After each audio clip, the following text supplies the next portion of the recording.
Hey there, NPCs, and welcome to Rules of Cool, where we interview very special guest creators, gamers, designers, and world builders. I'm your host, Triz, and today we'll be chatting with Shadowrun freelancer and podcaster extraordinaire, Adam Beckerman.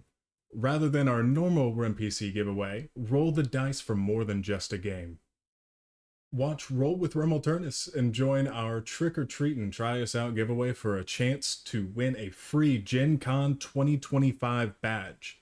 Let us know your favorite moments and roll into some prizes. Will luck be on your side? And in Rem Alternus news, get ready for Rift Zone Contact, a revolutionary wargame for everyone. Boosted Reality is melding reality with AR with their Rift Zone Contact mobile application. Playable anywhere with nothing but minis and mobile devices, the seamless combo simplifies miniature wargames, eliminating rules and calculations and making them more accessible to everyone. Link down in the chat right after this because I'm the one plugging it. Next up, Bear the Cold and Frostpunk, the role-playing game. This is a gripping society building game that you can enjoy around a physical or virtual tabletop. The intense decision-making, survival challenges, and difficult questions that are at the heart of the acclaimed video game can also be found here. Check out the link in the chat. In other news, Voltron, the role-playing game. Catalyst brings an all-new rule system that emphasizes the teamwork at the heart of Voltron and also allows for awesome displays of power from the universe's greatest defender. Also, link down in the chat, and if you are going to VoltCon, I'll see you there. And in Wrath of the Sea Lich, adventurers must recover the Eye of Chintufi, a powerful artifact coveted by both local treasure hunters and the ancient Yggdrasil Lich, Ereshkigal. Dormant for millennia in her watery fortress, Ereshkigal now stirs, and her return could spell disaster for the world. Link down in the chat. You know the drill. Now, time to get right into our conversation for this week, so stay tuned, NPCs.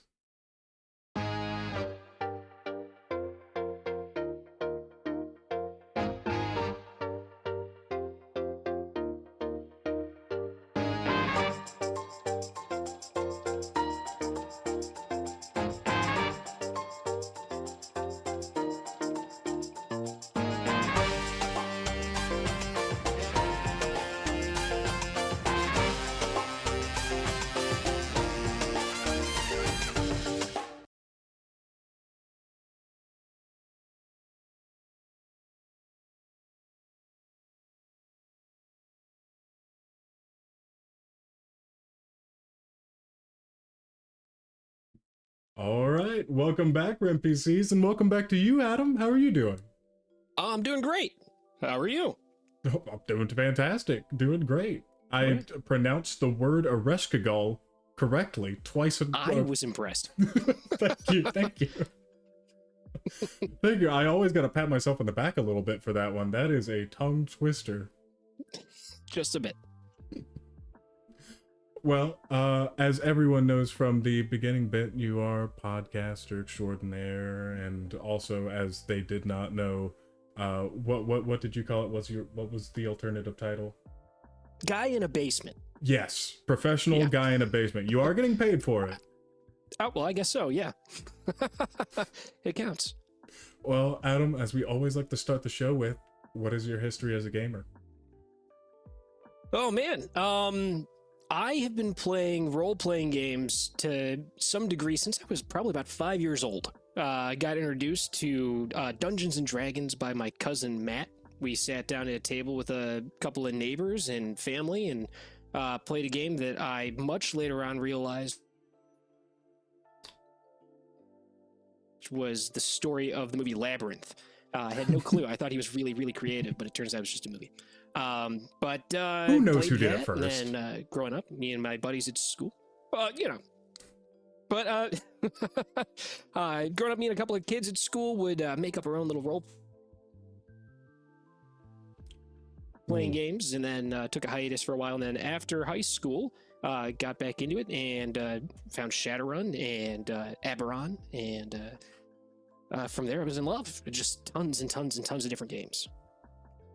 No, fantastic. Well,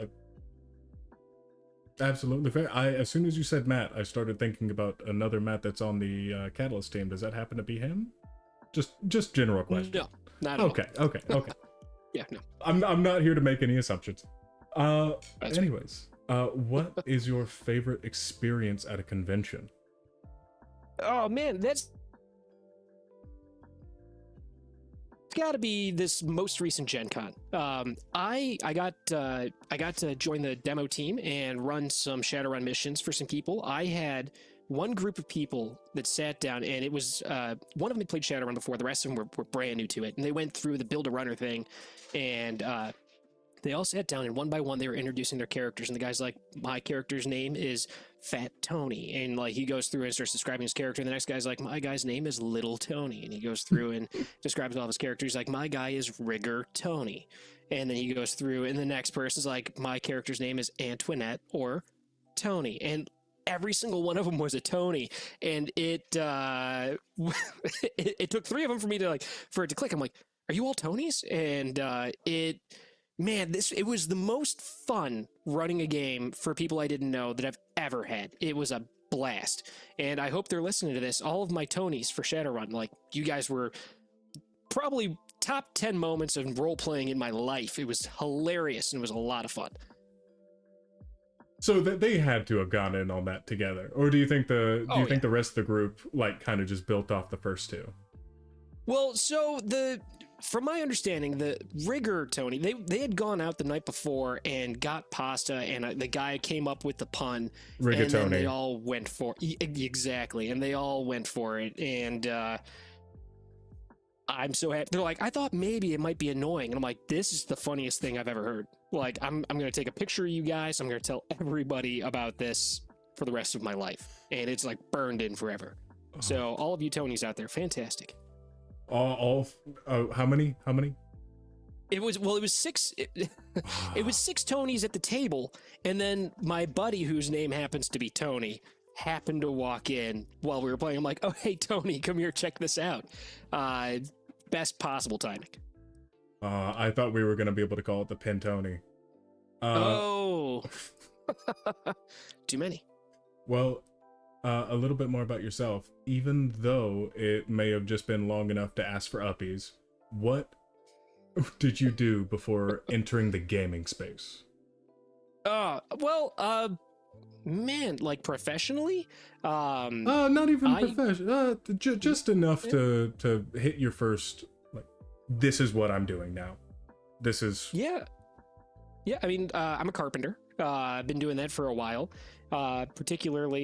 Specifically cabinets and architectural millwork.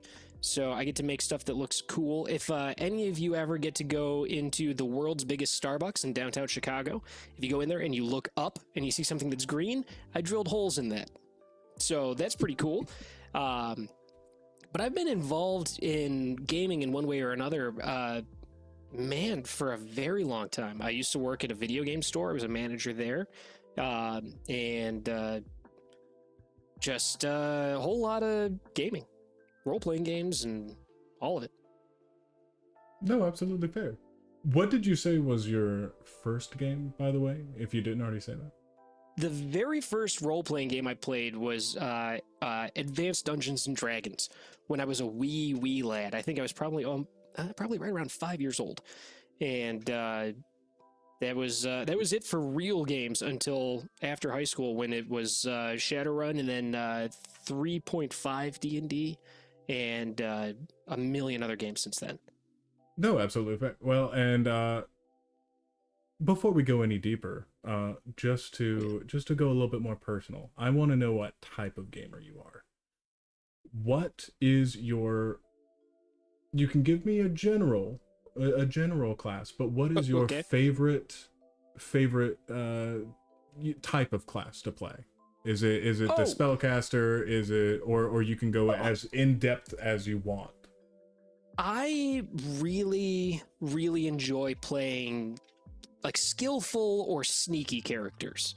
There's something fun about being able to get into trouble and have a clever way to get out of it that really just really excites me and sets off the creativity in my mind.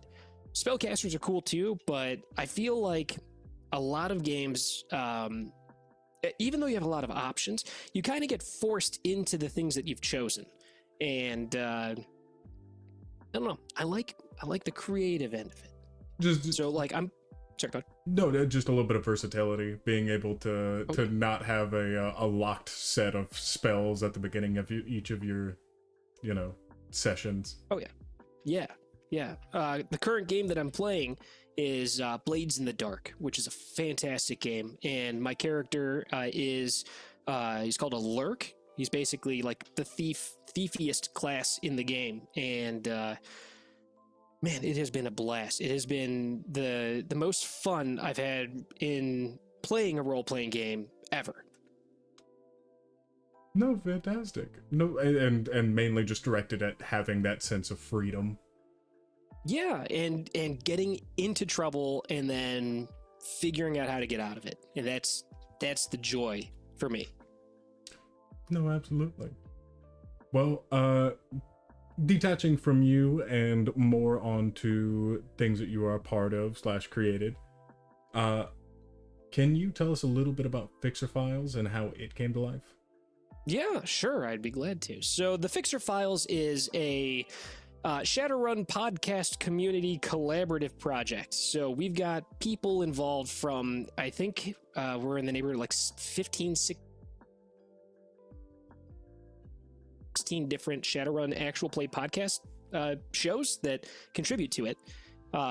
We got some of the old school guys. We got Mr. Johnson from the Arcology has been involved. We've got people from As the Sixth World Turns, my own show, Shadowrun Pay Data, Pink Bohawk, Resting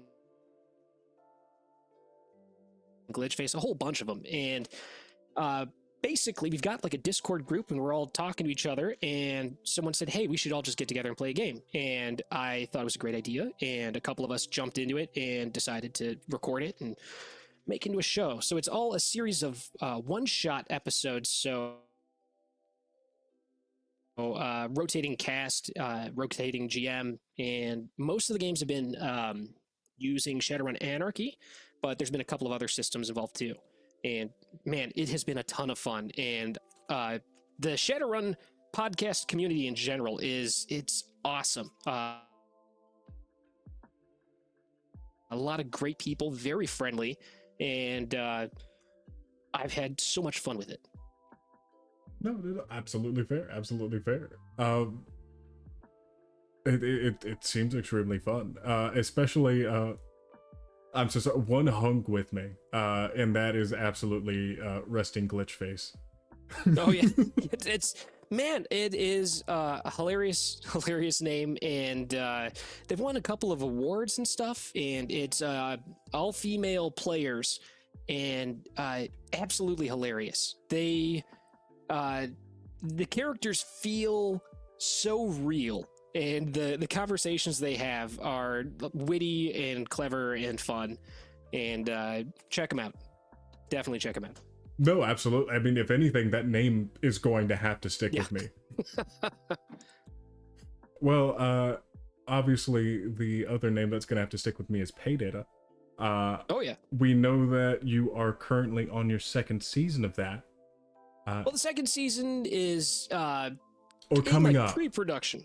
Yeah, it's coming up. So I've written the plot for it, and we're gonna start recording once things line up. We have over at Dragon's Greed Gaming, we've got basically it's been expanding a lot in the past 6 months.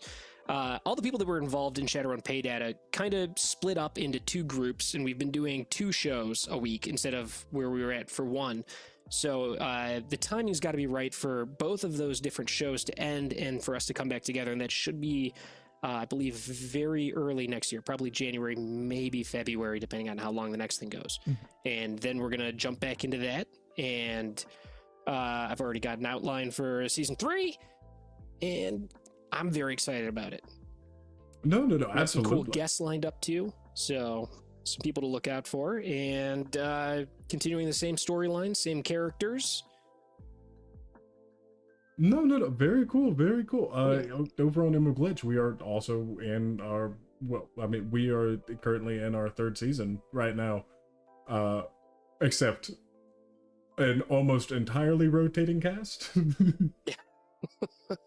It can be really, really challenging to line up schedules with enough people to run a game, No, very especially when you're trying to record it and then edit it and get everything all put together.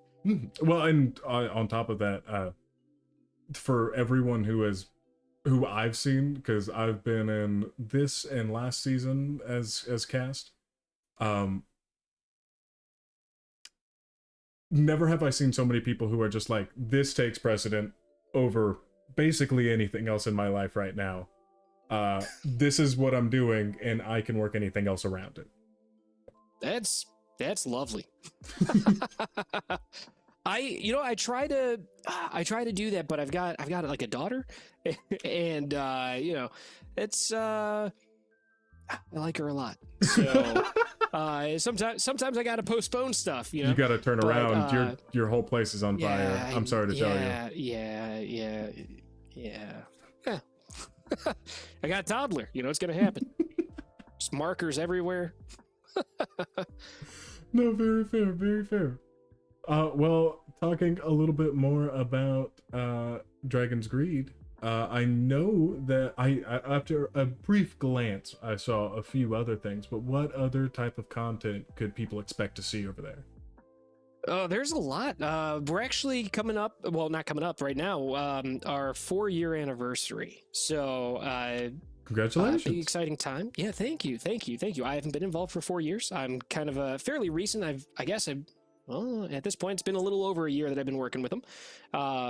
Chris is the main dude. It's been his baby, his project. So he's running right now Alien, the role-playing game, and that's a big focus. That's not like a passion of his. He absolutely loves Alien, so his games are top-notch. But you can definitely find Alien content. There's a lot of Warhammer stuff, both fantasy and 40K. Chris was a Games Workshop employee for a long time. That's how I met him, actually, was playing at the store he was running, and we became buddies, and a couple years later, he's like, hey, do you want to be on my podcast? I'm like, I guess, sure. And here we are. But so lots of Warhammer stuff. There's Morkborg, or however you want to pronounce that, I'm not sure. I've heard a million different answers. Only ever called it Morkborg after helping out with Hellslayers. Okay. Yeah. I'm looking forward to that. I haven't gotten to really look into it much, but I was talking to Cliff about it, and it sounds awesome. It sounds like it would find a perfect slot over on our channel. But let's see what else is going on over there. We have started expanding into streaming. That's a new thing that's starting to blow up. I think we've got 2 streams a week, and that's looking at expanding to 3 or 4. And they're doing, they did Weird Frontiers, and the next one is Hollows from Rowan Rook and Descartes. We got actually a decent amount of content coming from their line. The next thing I'm going to be running is Heart, the City Beneath, which is a super, super weird dungeon crawl thing that is going to be very weird, and I'm very excited about that because I like weird stuff.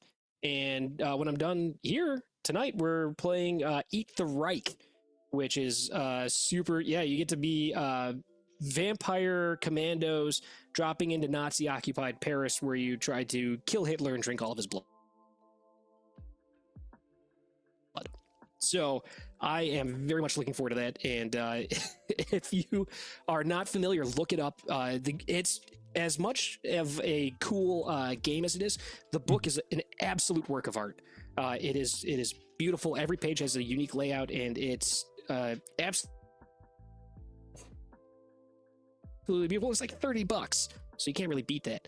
But we got that going on, and on Halloween, we're gonna be streaming Dread, which is a cool role-playing game where instead of using dice, you use a Jenga tower. So as you pull pieces, if you knock the thing over, your character's dead. So that's gonna be pretty cool too. No, I've absolutely heard of that one. I do not think that I have the dexterity for that, just personally. I got these jittery hands, but it makes it more exciting.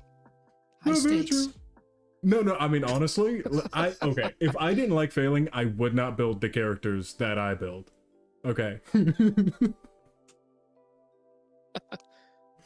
Buck fights every day just to wake up.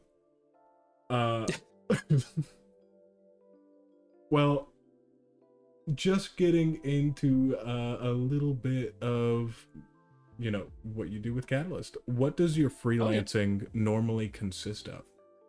Well, I'm pretty new to it. I'm actually working on my first, two projects right now that are not. So I've been doing some proofreading stuff, and just recently joined the fact-checking team. So that's a pretty cool gig. I get to read fiction before it comes out, and then look through and go like, "No, dude, that doesn't work."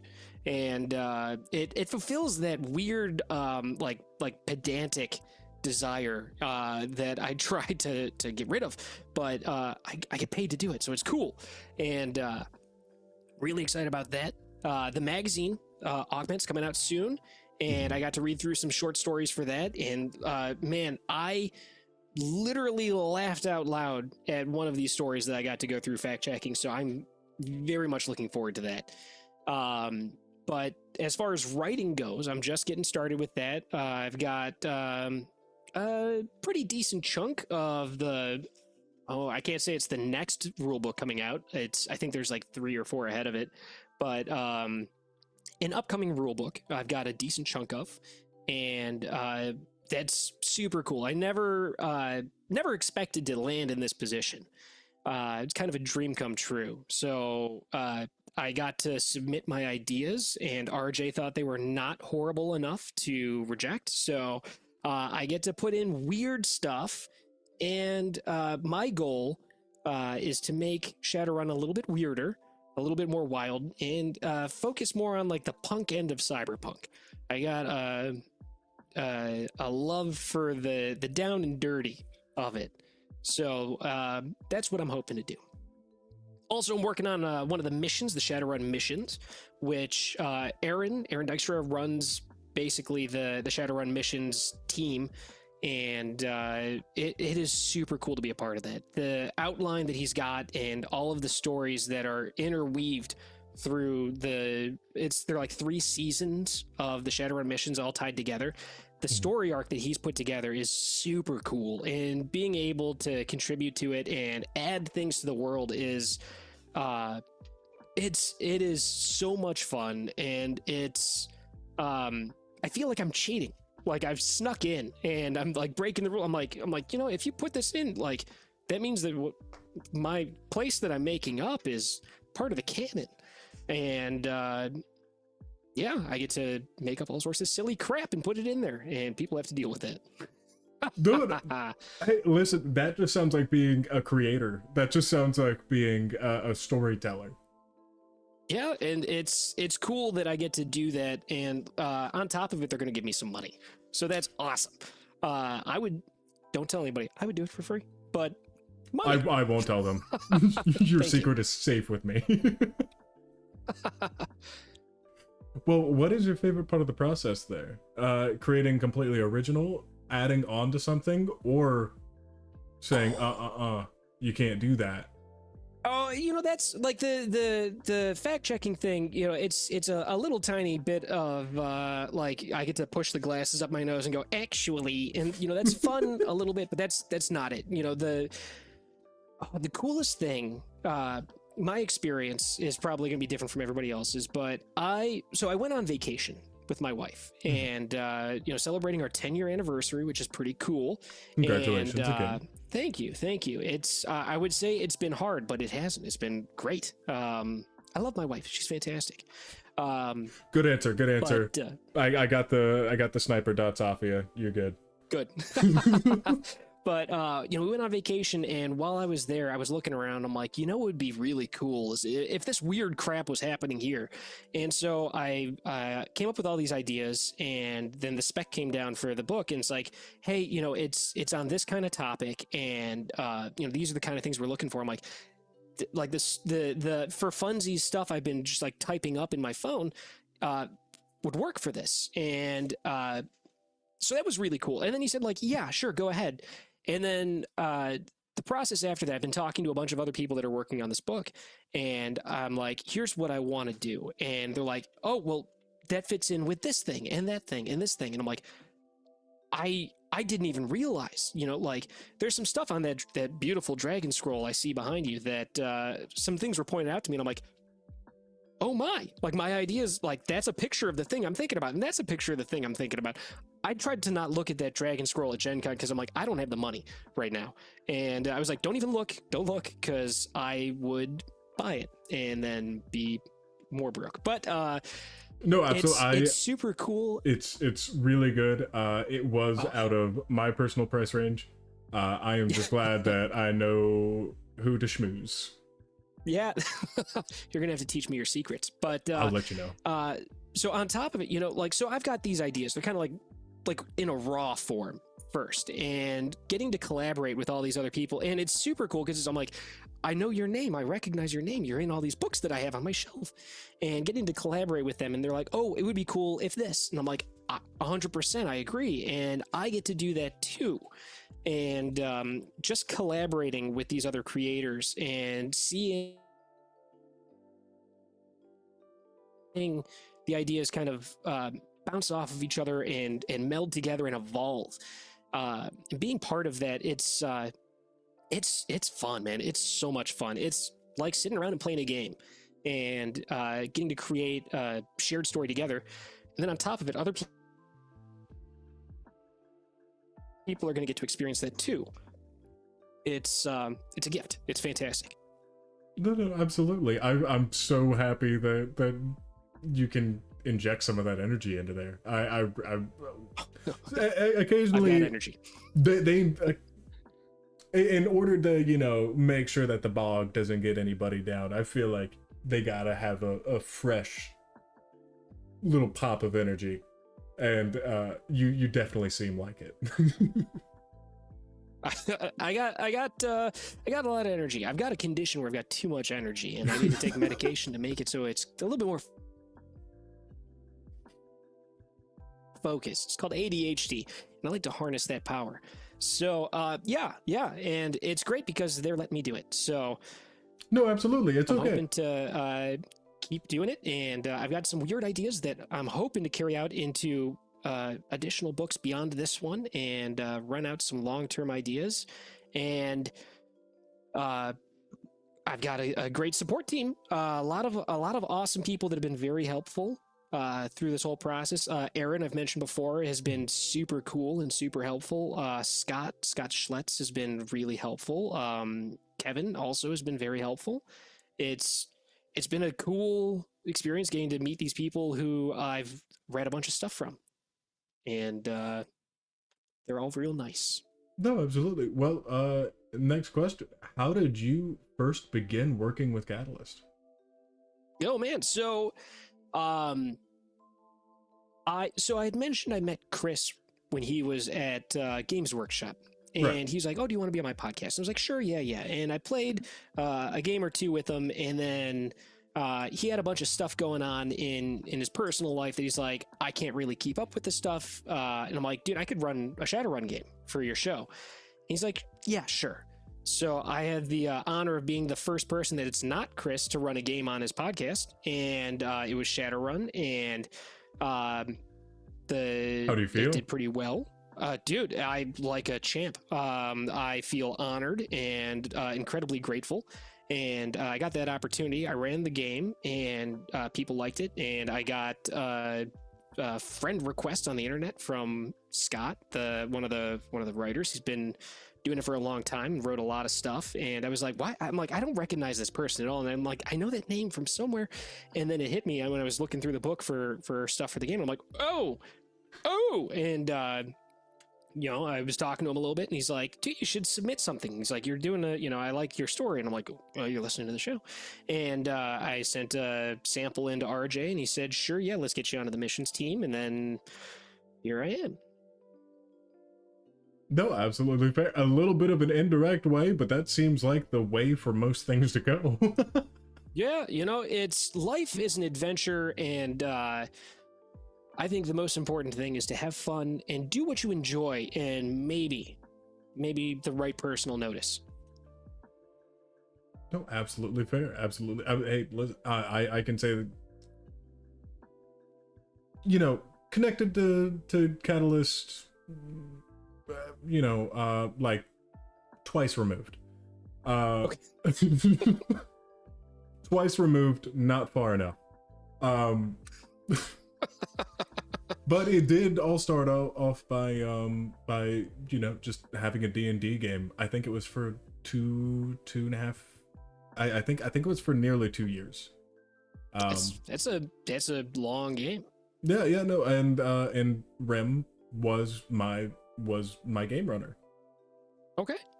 And then of course Rem was already well into it with Catalyst and Mercenaries and all that goodness. But no, absolutely. Blessings like that can pop up out of just nowhere.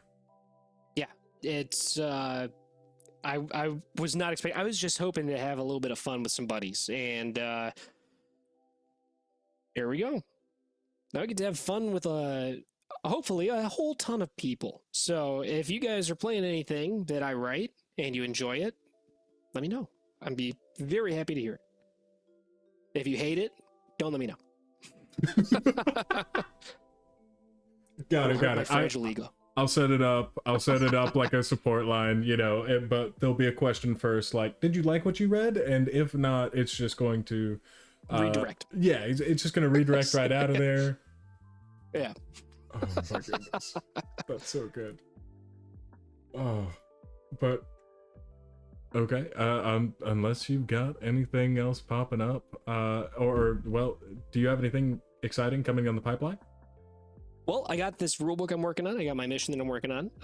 I've got, when I was at Gen Con, happened to, again, be in the right place at the right time. Met up with a fellow named Steve, who has just released a game called Huckleberry. It's a Weird West game. And I was like, he's like, here, have a copy. I was like, oh, I'm so happy you gave this to me because I was going to buy this.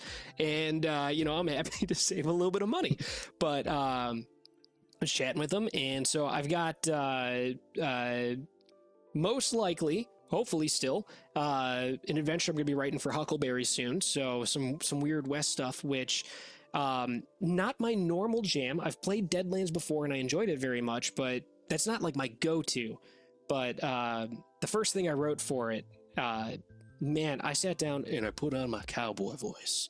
In my head, I thought about cowboys, and the story just like flew right out onto the page.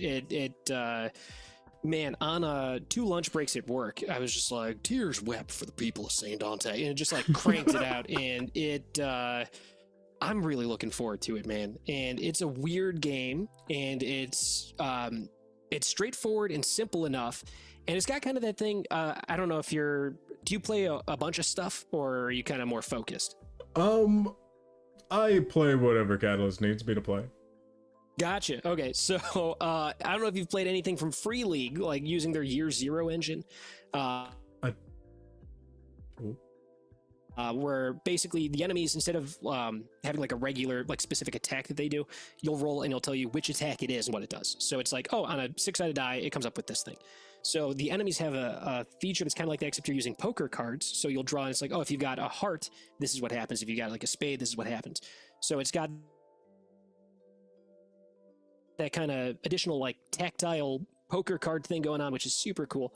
And I got a weird idea with rattlesnake vampires and stuff like that I'm really hoping to get out there soon. Hopefully early next year. Now listen, if there's anything that I fear more than God himself, it is a rattlesnake vampire. I don't know where the end of that accent went, but anyways. Dude, that's okay.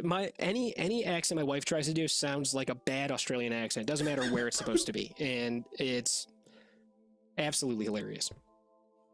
No, I same here. There is a video on the internet, is all I'm saying. But since it seems like your internet is hitting a little bit more frequently, Yeah. we can probably go ahead and get it tied up now. But Yeah. Adam, it was lovely speaking with you, and Yeah, thank man, you. I had fun. thank you for all of your energy and everything that you do for the gaming community. Oh man, happy to help out. Of course. And welcome in, because you're going to be doing a lot more. Hell yeah. But please don't go anywhere, Adam, and don't you go anywhere, NPCs, because we'll be right back.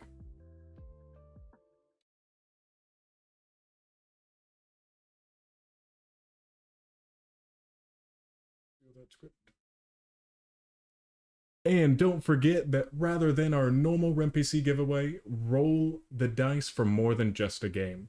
Watch Roll with Rem Alternus and join our Trick or Treat and Try Us Out giveaway for a chance to win a free Gen Con 2025 badge. Let us know your favorite moments and roll into some prizes. Thank you all for joining. Now on to our episode of Emerald Glitch, Pufferfish, Poison, and Passion. See you there, NPCs.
Can I just ask, what does a summoning tea kettle look like?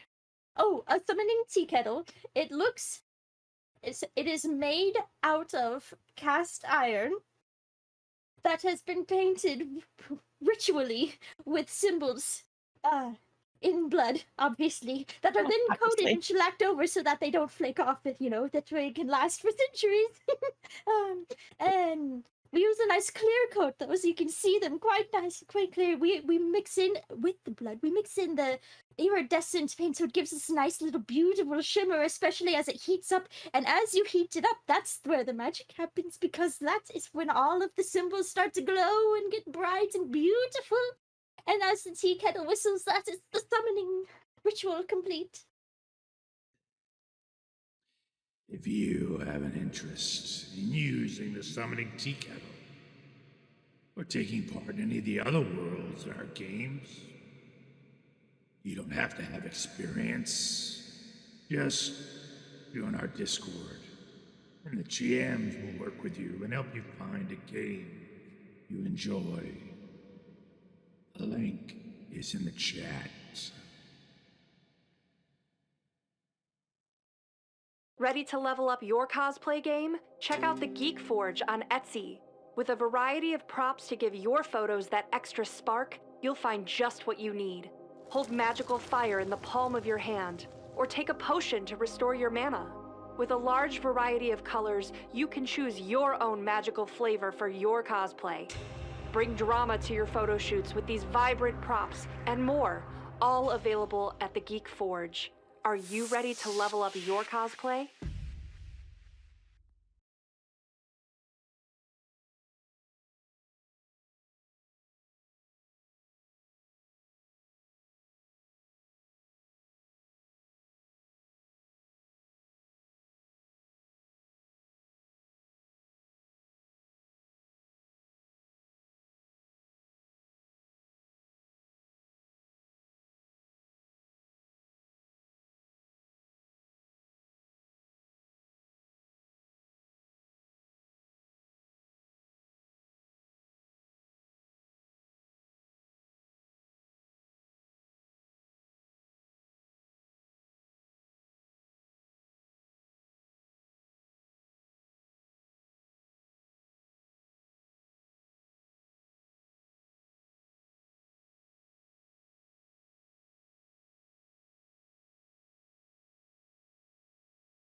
do.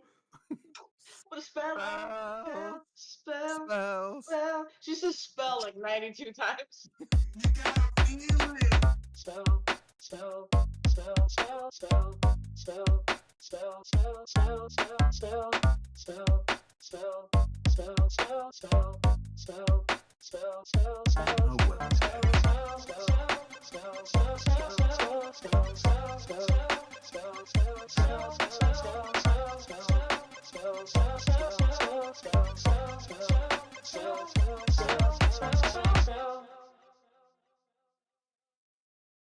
You get to play with us now, which is so exciting. So with channel points, bits, and subscribes, you can give rewards to the player of your choice. So how to do that is, no, not Bob.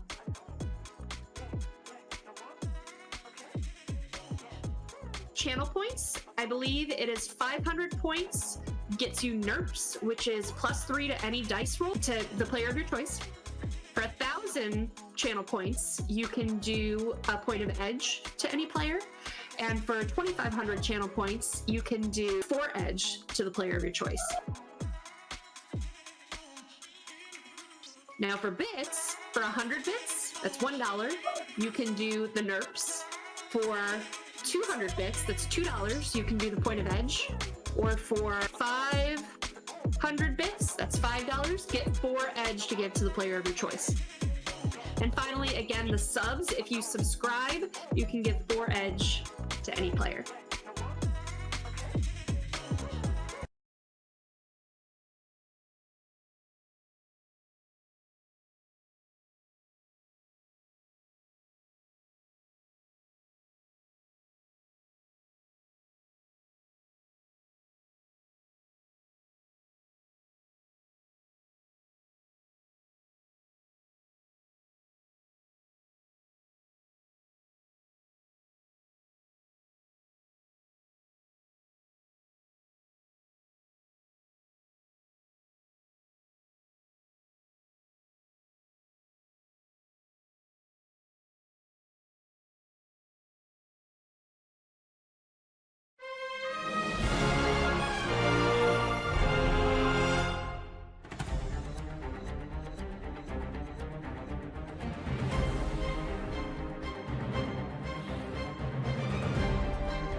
Can I just ask, what does a summoning tea kettle look like?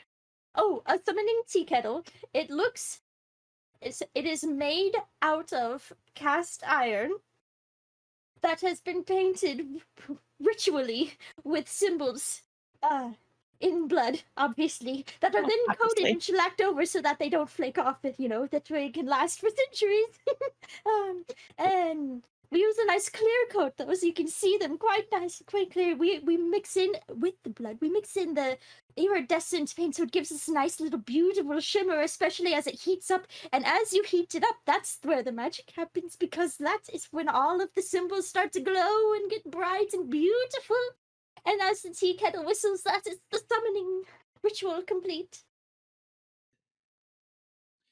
If you have an interest in using the summoning tea kettle, or taking part in any of the other worlds in our games, you don't have to have experience. Just join our Discord, and the GMs will work with you and help you find a game you enjoy. The link is in the chat. Ready to level up your cosplay game? Check out the Geek Forge on Etsy. With a variety of props to give your photos that extra spark, you'll find just what you need. Hold magical fire in the palm of your hand, or take a potion to restore your mana. With a large variety of colors, you can choose your own magical flavor for your cosplay.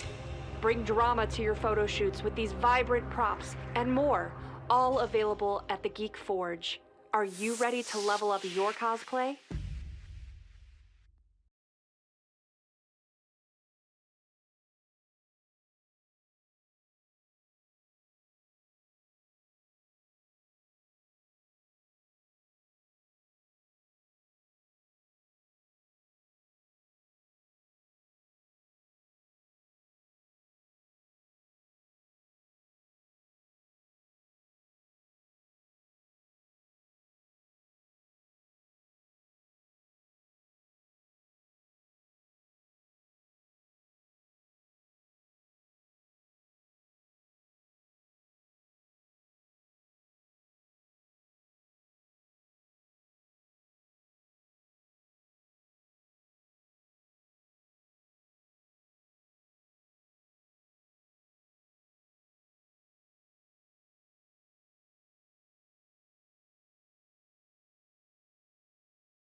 All right, welcome in everybody, and everybody, please make sure to roll the dice for more than just a game. Watch Roll with Realm Alternates and join our Trick or Treat and Try Us Out giveaway for your chance to win a free Gen Con 2025 badge. Let us know your favorite moments and roll into some prizes. Will luck be on your side? Click the link in the chat to find out. We've had a good couple of moments these last couple of sessions that are really fun. And also ones that you probably shouldn't report to Gen Con that we've just been broadcasting, but pick them anyways. It's fun. Anyways, right into the game. Hey, folks. Wow. This doesn't happen too often anymore. My brain went, give me a moment while my brain reboots. Okay, we're back. Welcome back to Gen Con TV's Emerald Glitch. And we are, let's see, what are we doing this week? Oh yeah, that's right. When we last left, Tank was finishing up a medical treatment to clear out some drugs that have been in his system, inhibiting a lot of his mental functions. And Roven, after going through what I would consider to be a transformative episode, in terms of her growth, for communing with spirits, discovers that that a nasty followed her back and was trying to chew through her RV to get to them.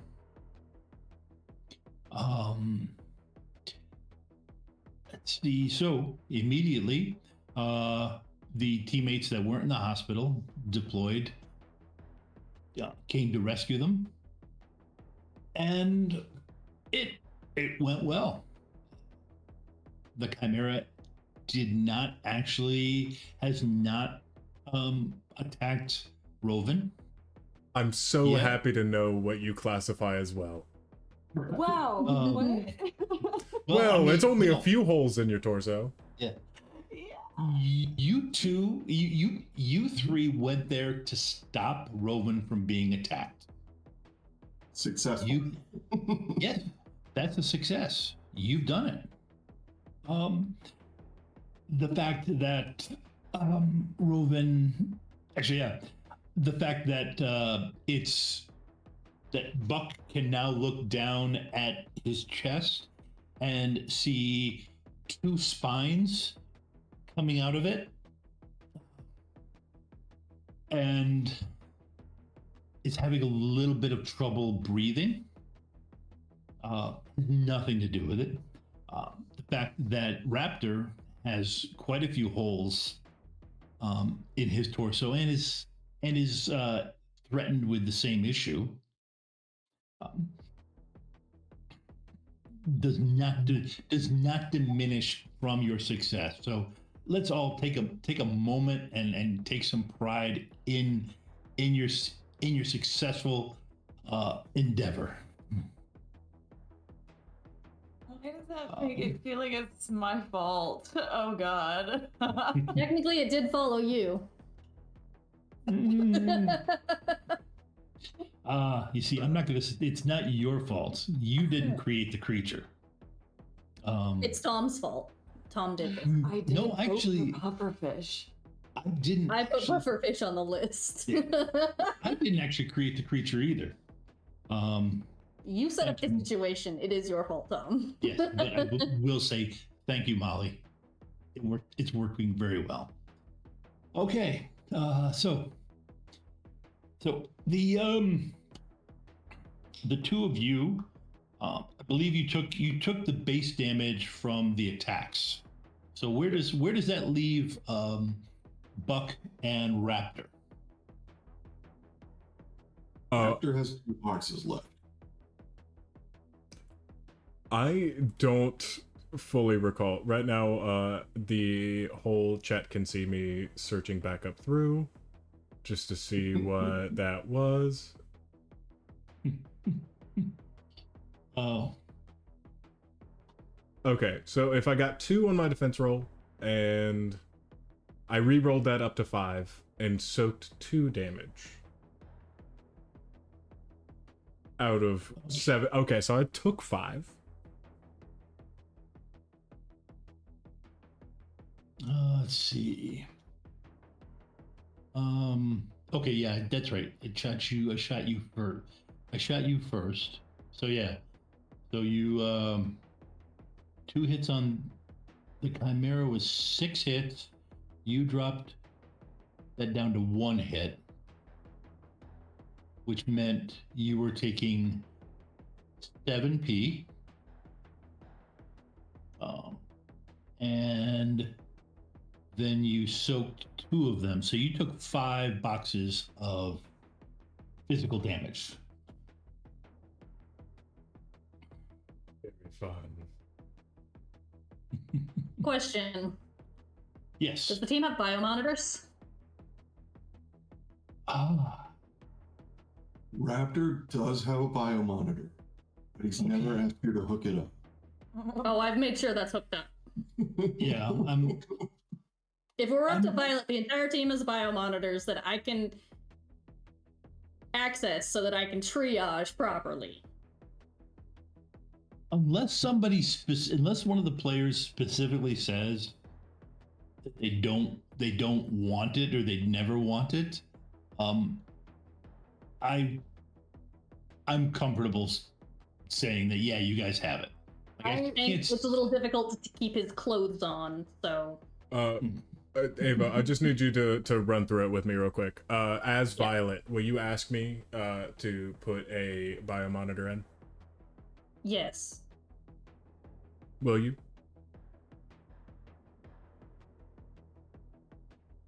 What? Just as Violet, ask me if I want to put in a biomonitor. Oh, no, basically it would be here, this needs to be installed into your armor. Oh, okay. Sounds good.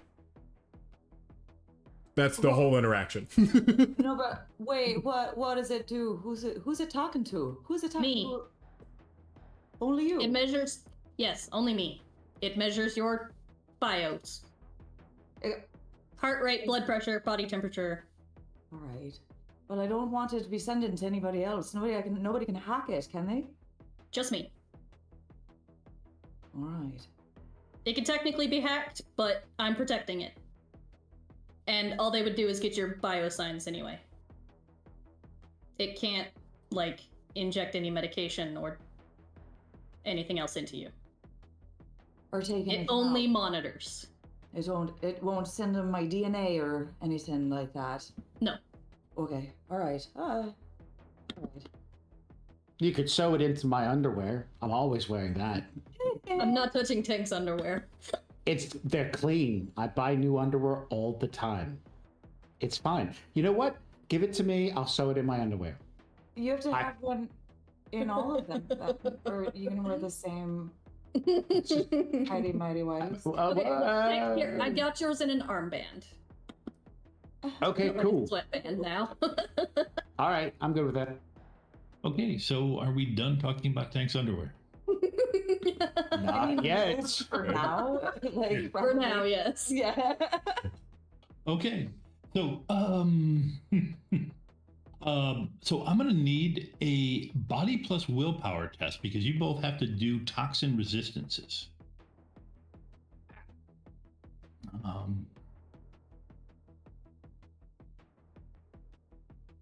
no. Don't say Not a that. glitch. Oh no. All the way at the top of. Because this has got wound penalty. What is your body?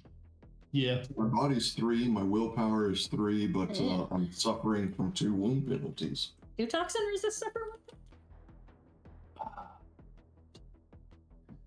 think so because of the test. Yeah, I think so. Yep, and it's body plus willpower. Soaks don't. Well, bucking Okay, it up. so that ended up being a total bice pull 8. Because it's body plus willpower. Right. So you Why just is... added, Oh, the wounds? No, the body. You got a modifier of 4 on that. What's your body plus? I got a body of 4 and a willpower of 4. That's why I put in the 4. Okay, so that's it. That's the modifier Oh, of okay. 4. So yeah, I was sure that I did something wrong by the fact that Raptor had such a low dice pool. Well, why is my dice pool only 4? Oh, that's because It's of 8 -2. or Yeah. 6 and then -2. Yeah. -2. Yep. So, okay. So let's see. The Fall unconscious on the side of this pufferfish. You're gonna have to get me before I drown. Yeah. You take 9. Actually, sorry. You take 10. Yeah, that kills me. How far into overflow does that put you? If it's 10, that puts me 8 into overflow, and I only got an overflow of 6. So dead. Yeah, that's dead. No coming back dead unless you're a shifter, and given that you just go where you're obviously maybe not a shifter. from London. We don't know. Well, no, you just got cyberware, and you wouldn't be able to keep a yeah. But yeah, that's Cyberware and changeling shifters don't get on very well. Well, Let's see. 1 sec. I'll take it something. that I'll take it that me going into OBS and editing your B&E specialist to also include shifter won't do the trick, right? Won't do the trick. No, that won't quite do the. That won't quite do the trick. I'm looking up something really. Can I help? Can I like? if a character receives body times 2 boxes of overflow damage, they are dead and gone beyond the reach of any kind of healing. Yep. Give me 1 second though. I want to check because there is something specific with how this kills. This doesn't kill instantaneously, I believe. So. What are you using? Well, it's a it's I feel like killing my tetrodotoxin. Yeah, thank you. Yeah, that thing. And yes, it's a blowfish. Yeah, yes. So, and it is. There it is. Sorry. Body shop, all sorts of fun things to shoot. Okay, so immediately you feel The Biomon's gonna say he's dead, isn't it? Immediately you feel nauseated, both of you. And then as you fall away,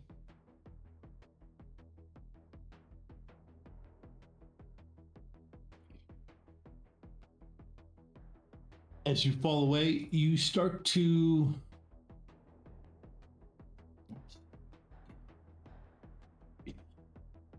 feel it locking up your muscles.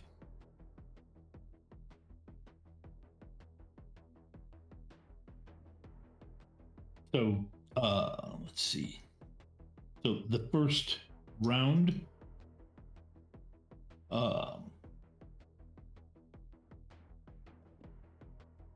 yeah. Let's see. So now that it's in your system and affecting you, you take 3 the first round. Okay.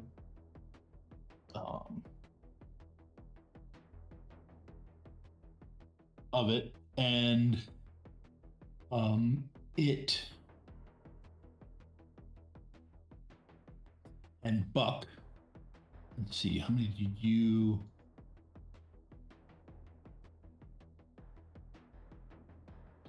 Take?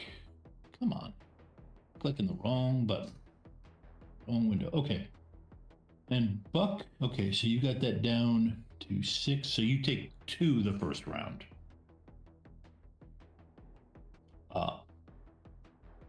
But you both are nauseated, which the nauseated status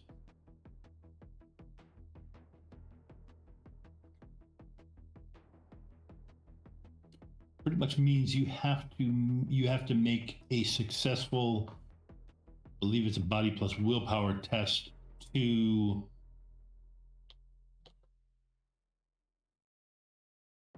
Sorry. Come on. There it is. Yeah, you've got to make a body plus willpower 2 test at the beginning of each combat round. Otherwise, you will not be able to take an action that round.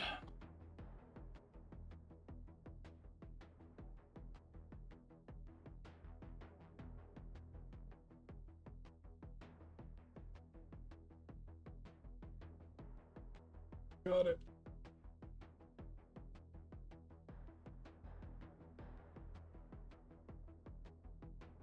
Wait, so it didn't import from what we did on setup with Buck. How many boxes of damage do I get? 'Cause I'm up to a total tally of 7. 7? What's your body? My body is 4. Okay.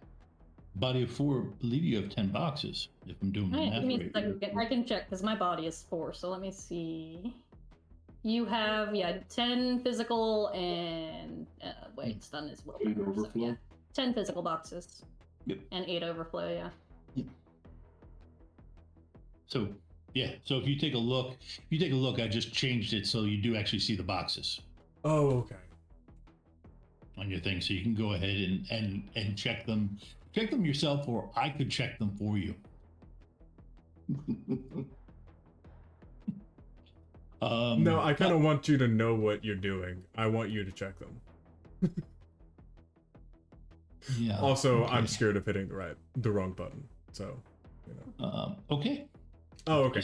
Got to make sure I turn on wound modifiers, or wounds, because you've definitely taken them. What? No. I'm fine. Yeah. So at this point, it shot both of you. I believe that was the last action, and I believe Roven gets the next action. Yeah. Okay. I'm just double checking and seeing if there are. Okay. So I have a couple of potential options here. So a task spirit has biotech, which would help, right? In theory. Yes. But Yeah, But it could also get in my way. Oh, okay. Because you can only get healing from one source. Yep. But no, you could. Don't let that stop you. I'm just. Well, but I really don't want to. Are you there? Where are you? Yes, I'm there. I'm in my car. You are, okay. Yeah. I would know what your type of healing is and how successful it would be. Will you tell me what it's going to be so I would know how to help you in that situation? I mean, my medicine skill is, given my logic, really good. Okay. Well, okay, I have 11 dex. Yeah. 13 when it's medicine. Do you have the detox spell?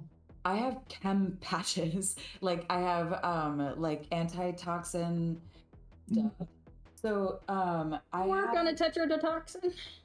I have antidote patches, and I have treat, which is a spell that I can cast, and I have a Saint Bernard drone with a biotech autosoft and an integrated med kit of a rating 4. I was thinking about jumping into the Bernard, the Saint Bernard. So, yeah. I will point out, tetrodotoxin is a neurotoxin which have no effective antidotes. But in Per the the game, book. though, Per the Shadowrun rulebook. In the antidote section. But okay, so then that means we but we can heal the other physical damage to make it so that they don't die, right? Yeah. Possibly. It is possible to heal them physically, yes. And I can receive first aid and magic, but I can't remember. There was an order. One has to be done before the other.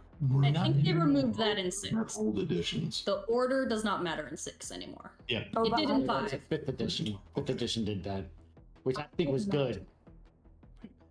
And then Yep. you could biotech. Yeah. So Yes. yeah, no, you could also, I mean, the Saint Bernard has the skill. You're still technically in combat, Yeah. but you could summon the Saint Bernard to treat. That would just be a minor action for you. To tell to treat Raptor. If the Saint Bernard goes in and treats Raptor, will that block Violet? It And could, also, yeah. It could. Okay. And also, I can't cast magic while I'm jumped into a drone, right? No. Okay. No, and you're not, yeah. And you technically jumping into the drone, you're out in the open, and jumping in the drone would actually cause you to go limp. I'm in the van. I'm in the bus. No, I thought you'd gotten out and shot it. Oh, that's right. I'm on top of the bus. Yep. Okay. Okay. Yep. So that would cause you to go limp. Okay. I mean, maybe it can't jump on top of an RV, but I would. It's 2 meters tall. I wouldn't put it past it. That's okay. That's okay. That's okay. But I don't have to jump into the drone to control No, it. you could. That's just a minor action You to just give it order it. orders. Yep. Yeah. Okay. And that's a minor action. So then, Yep. Okay. Okay. In terms of, so, yeah, maybe I did stop the bus. I don't exactly remember if I stopped the bus or if I got it on top of it. How did you have it in your head that I did it? I had it in my head that you did end up stopping because the two combat guys showed up at that spot and engaged it. So you gotta, if you want to do it with what you did, you could have definitely gotten out on top of it. So you're shooting down at it. So you're looking down at it. Okay. That's within the narrative. Okay. Would you allow, because I do have one point in the biotech skill that I would be able to tell from being out with the two that are going down to know that Raptor is the one in the most serious danger? Yes. Yeah? Yep. Okay. Well, it's not just the biotech skill. He's got a bunch of spines stuck in his body. That's really scary. At this point, Yeah. too. Okay. But I believe the Saint Bernard would also be able to. I think it also can actually get the person to get them out of the. Yeah. Sorry. Okay. Here's what I Get want to them out do, of and then danger. you tell me what my limits are. Okay. Because with the drone, there are two of me. And so my main goal, I want to get my physical body to Raptor so that I can cast the treat spell on him and see if maybe you'll allow that maybe it will stop poison. We'll see. We'll see. It does say, it literally says in the spell description, like it lists several effects. Like I could at least make him not nauseated, right? Like that's definitely listed. But it also says that the game master has final say on what I am able to do with the spell. So that's one half. And then tell me if I have to cut that back because of what I want to do with my other half, because the other half is I would really love, like in my head, I send the Saint Bernard drone out to Buck wherever he is, and he can start dragging him back to the bus wherever he is, or like helping him back, and treat him. Can we both treat? Can we both do things? Yep. Yes, you can. Well, you the Saint Bernard is set up so that you can just tell him go take care of Buck. I do that. Okay. The one problem you're gonna have is you got to jump down off the top of the RV. Yeah. That uses your athletic skill, so that's a major action. And he's still like right. He's still like right on the head, stuck to the head. So the really Wait the a only minute, way. wait a minute. He's stuck to the head? Well, yeah, the snake head spikes popped out of it, and it slammed it with its cheek. Threw them at him. That's No, it threw him on Buck. horrifying. That was Buck. I got impaled and then now stuck to the. Wait, are you both impaled on its head? No, Buck is not right. No, I got shot. I'm away from him. Good lord. Yep. Now, what you could try to do is you could try to jump on the wolf part of its back. Then you would be able to reach and touch the chief. Okay, no, I wasn't sure. Yeah, okay, you are giving me. I glitched in myself. My fear. Wait. So, but you'll allow me? Hang on. My fear, though, is me. That's. Hang on. I have to. Role playing. Listen. This creature is. You're saying I am close enough to leap down on this creature's back so that I can get closer to my friend to peel him off of the spines that are impaling him through the chest. Okay. That you'd be able to do next turn, assuming it's still it doesn't do something, because it will have an action before you do. So I'm so glad that we did an extended parental guidance warning before this one. Am I cursing? I'm literally not even paying attention to if I'm cursing. I feel like I probably am. No cursing, just very graphic imagery. Okay. Graphic imagery going on right now. Yeah. The wolf is 2 meters tall. The wolf part is 2 meters tall at the At the shoulder. The shoulder. So that means basically the back of it's 2 meters tall. RVs, probably in your case, we're probably talking. It's probably about 9. It's about as big as the bus. Yeah, it's like I kind of picture it more like a double-decker bus sort of situation. Yeah. Okay, so it's maybe a little probably shorter. probably about 4. It's probably about 4 meters tall. So you'd have to jump down 2 meters and stick the landing. What about this? Mm-hmm. Stop me if I go too far, because I do like to ask. Okay. What if I astrally project myself to him? That won't really help anything as far as casting the physical. It wouldn't get me there spells. faster and make it so that I automatically stick the landing? Well, yes, it would, but you also wouldn't be able to do. You wouldn't be able to cast the spell on him. Yeah, you would cast a spell. I still won't be able to. So what I want to do, if I can't get there to cast it until next turn anyway, Yep. I don't want to risk falling off this creature. So Right. am I allowed to go into the astral, move my body there, and then pop into that new place? No, Why? because the astral doesn't work that way. Your body has to actually move. Your body stays when you leave it. Your body stays there. Not even for a little bit? Not even, I can't be physical for just like a little bit? No. Like long enough to like off the spine while I treat the poison? Nope. No, you cannot. Okay, fine. So what did you want to do? Okay, then what do you need me to roll to stick the landing on this wolf? 'Cause Okay, I'm going. Let's go. Okay. Well, I will give you the difficulty. Let's see. It would be athletics. Or agility -1. And you'd actually need to get 2 meters down. I think you'd need 4 hits.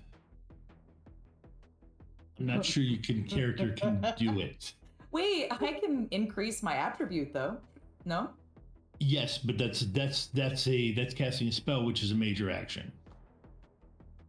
Then let me clarify. Am I going, if I don't use a spell or go into the astral, am I going to be able to treat him on this turn? Because I was under the impression that wasn't possible. It is impossible. You can cast a spell, but treat is touch. Is touch. Yes. So then I don't need to cast, and that's the only spell I want to cast besides me casting Increase Attribute right now. Yeah. So then, you wouldn't be able to treat it. It's a touch spell, so you'd have to actually be touching him. Right. So I've got to spend this turn getting there, and I'm willing to cast Increase Attribute on myself right now to make that happen. Okay. So if you do that. Well, wait. What? Yeah. Okay. Action economy. It's fun. Yeah, it is. The trouble is you're going to use a major action to do it, so you'd really be able to do it next turn. I thought that was the case regardless, because it's going to take me until next turn to touch him. So then, so that's what I want to do. I want to make it easier so I don't fail. Okay, then go ahead. Yeah. Am I misunderstanding a reason I shouldn't do this? Nope. Go ahead. Actually, yes. Go ahead and do it. If you're missing something, it's because Tom's missing something. So you're fine. Yep. Nope. Tom just had to remember some stuff. Okay, go ahead. Okay, I'm gonna cast. Hang on, I gotta remind myself how this works. Lo siento. Okay. You should just be able to click increase attribute. Oh really? I Yep, didn't trust that I had set that up properly. I believe it's set up properly. Wow. Yes. Okay. So then I increase my agility by 3? Yes. So when you use agility, you have a modifier of 3. Okay. Okay. Now I don't have the athletics skill, but Yep. So I just do it unskilled, and I am -1. You said. Yes. Okay. No. Oh, I rolled agility. No other attribute. Okay, that's fine. Go. Oh. Okay. Hang on. Yeah. You said it's gonna be a 4. Wait, why did I only roll 2 dice though? Oh, because I didn't add the 3. Yep.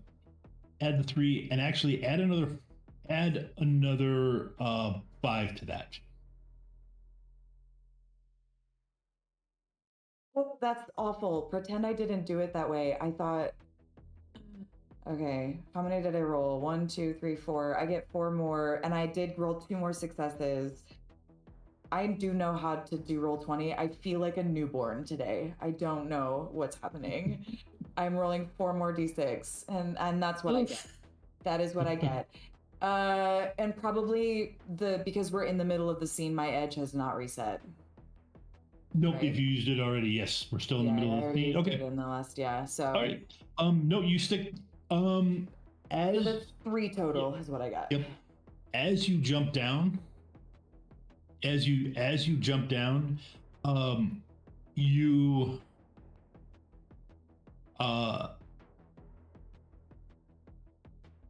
you step off the top of the RV, and you feel a message come to you asking if you wanted assistance. Always. Okay, then you feel that rush of water flowing through you, and that's what gave you the extra 5 dice. I'm sorry to fail you, water spirits. I still only got 3. Lord. And you stick the landing. Oh. I'll give you offerings to the rest of my days. I'm running along the back of this awful creature. Well, no, actually, you had to do it. You actually had to really stick the landing. You had to land it like you were landing on a horse, like Amazing. A cowboy jumping on a horse. So yeah. Yep. Okay, so let's see. Next would be, I believe, Violet, and you see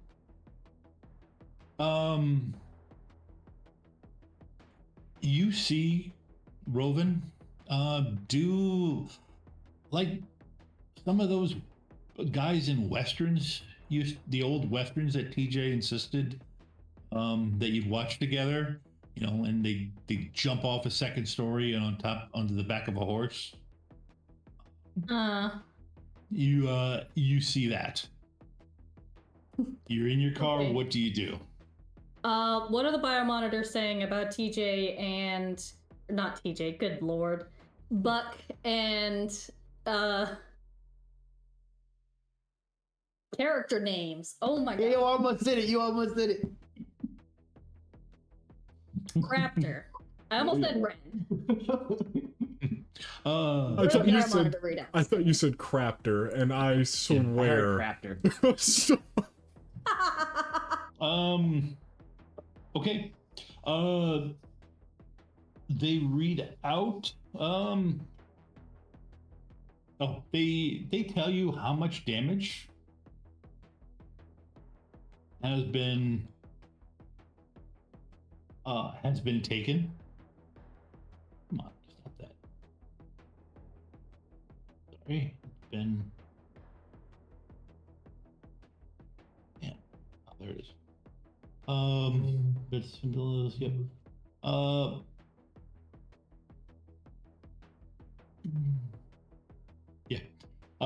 Yeah. Basically, they are in extreme respiratory distress. Yeah, right, got that. Have we, I know we talked about it, but I don't think we ever established it. Has Violet done any work with the Shadow Healthcare community? I know I haven't taken that quality because I wouldn't gain anything. I don't get cyberware or anything. Right. Yeah, I would say that yes, through TJ you definitely have the connections. So Okay. yeah. Okay. Question about action economy. To give my agent a command, that's a simple action? Or minor. Different action. Yes. Minors. Okay. Yep. So, minor action, I'm basically sending my agent off to do a research on tetrodotoxin. Okay. Not something I have had reason to come in contact with very often. Okay. But Pufferfish, yeah. So, minor action, my agent's doing that search. I'm going to start a call or attempt a call to whatever contact I've got in the Shadowrun medical. I just said it and I've already forgotten what it is. It's not my night. The Shadow Healthcare community. Yeah. No, you would. Well, I mean, you do know the one that and TJ given it to you. You do know the place that Raptor went. Sure, that'll work. I just need another medical. Yep. I'd say professional, but we're in the shadows, so another medical person. Okay. So I'm gonna call, just like starting that call. Is that another minor action, or is that free with a DNI? I go it's free with a DNI. I'm not. Okay. I'm not getting close to that thing, so unfortunately I have to prioritize Buck at the moment. Not that it's unfortunate for you, Buck. That's not what I meant. I just realized how that sounded. But I have to prioritize the safest. I can't get myself killed trying to help Raptor. So, basically, getting out of my car and to Buck. So, minor move.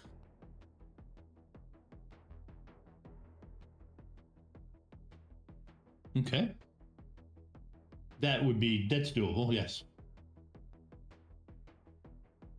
Do I take him to the van or back to my car? The bus is kind of like right there next to the thing though, right? Because it was... I was also running towards... They just leapt off its back end. Yeah. So yeah, no, definitely to my car. I've definitely got a med kit in my car right now. I had just started running towards the bus, so I should still be relatively close. Yeah, but you're not stuck to it like Raptor is. So. No, I did not make it far. So, I don't have a whole lot of action economy left because I've already moved. So I don't have enough. Do I have enough movement to get him back to my car? Yeah, I'd say you do. Awesome. Perfect. Yeah, get him back to my car and start working on treating him. Because, Okay. All right. Should I see what my agent found? Yeah. Let's see. It's a potent neurotoxin that inhibits neurotoxins from firing, preventing the nervous system from carrying messages to the muscles, which causes respiratory failure. Yeah. Is it quite bad enough? I know that I'm having trouble breathing. Is it quite bad enough for, like, the whole shebang of, like, not being able to breathe? At this point? Yeah. Not quite. Well, it depends. You wouldn't be able to talk unless next round you pass that nauseating check. Okay. So more so like exerting myself. Yeah. Is there anything I have on hand that could possibly treat this? Because from what I've Googled, there is no treatment for tetrodotoxin. It's you live or you don't. Right. And it wasn't ingested, so it's not like I can just shove some activated charcoal down his throat and make him vomit like you do when you eat it. You treat the symptoms. Yeah, which is paralysis. Well, it's breathing. You make sure he keeps breathing. You make sure you keep him breathing, and you keep the thing. If you hook him up to a med kit, I would say that will most likely keep him alive. Yeah, that's what I'll do. If he can get hooked up to a med kit. But yeah, that's why the treat spell, I figure, will probably should keep Raptor alive. Or CPR. Yeah, something. Well, CPR would be difficult because basically it becomes things start to close up. Oh yes, the carbon gets built up instead because Yep. This line from the Wikipedia page: no antidote has been developed and approved for human use. Yeah. Okay. Yeah. All right, so we are back to the top. Did anybody of the answer? round. I mean, I guess I just started the call. Oh, that's right. You just started the call. The call will happen next turn. Okay. All right. Okay. Next turn, it is the Chimera's turn. Because Raptor's in overflow, right? Yeah, Raptor's in 1 blocks of overflow, but I haven't taken all the damage yet. Yep. Okay. So, okay. So yeah, so the Chimera gets to go, and the first action of the Chimera is going to be, well, it's gonna deal with the annoying thing that's stuck to its face and its backside. So it is going to buck. As in the action, not the character. Yes, as in it is going. I saw that look on Tyler's face. I was about to say, I thought I was in the car. I thought it was away. That was worth it. Look at your Okay. face. Oh, Okay. So, let's see. 5 hits on athletics. Okay. It's gonna buck around. It's gonna. Yeah.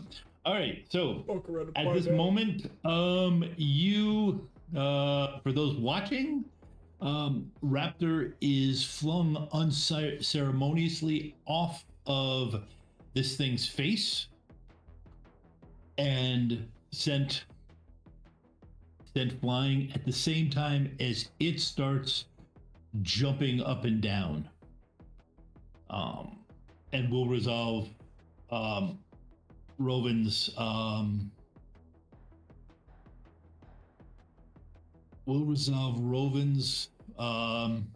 Chimera ride during her turn. When it comes to her action. Let's see. And as far as actually no, that's it. It's just gonna buck. Buck, go ahead and give me the anti-nausea roll. Body plus willpower. It's a test, so You have 8 dice, you can buy 2 hits. He doesn't have 8 dice anymore. No. I did previously. But it'll automatically apply that, so... Sorry, I'm fighting Windows.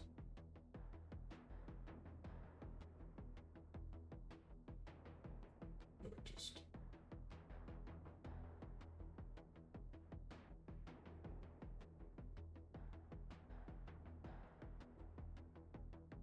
Oh, I guess I could have just rolled it with it. But regardless, anyways, that's it. 3.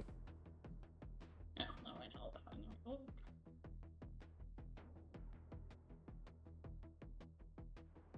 3 hits.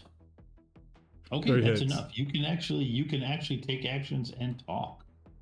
Oh, thank goodness.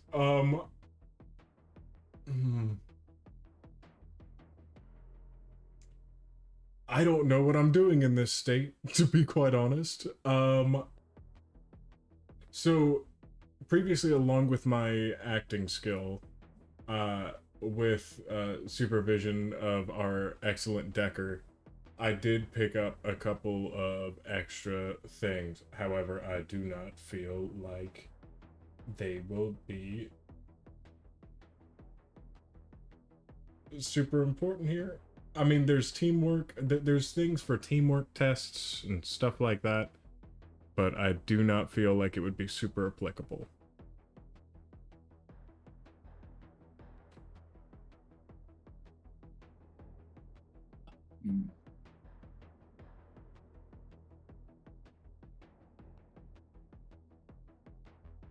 Because, like, what I'd want to do is inspire competence. Which is leadership plus charisma, and okay, and that's legitimate. Okay. I mean, and that would at least give them a point of edge. Yeah. Okay. Okay, so right now, Violet has already run off, correct? Or are you still treating me? Okay. No, still in the car with you. I did not have any movement left after getting you back to the car. Then at this point on the call, I would like to inspire competence in Roven, because they have yet to stick this landing, correct? Or yes, they have not. They have Chimera Rodeo. Yeah. Then I effectively want to send a message over to them that is, I know that you can get Raptor off of this thing. You just gotta get the buck off of there. I already went flying.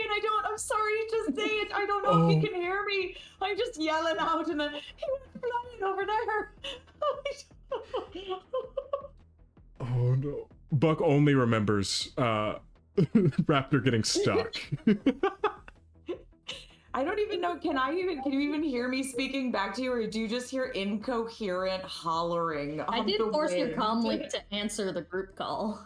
Yeah. Oh, okay. Great. I forget about cell phones. We're like on a group call this entire time. I'm like about to pass out. Buck is completely content, and he just like passes out. It's just getting treated. No. Just Okay. No. Yeah. No. So you get. So go ahead and give me the roll. But did you have to? Sorry.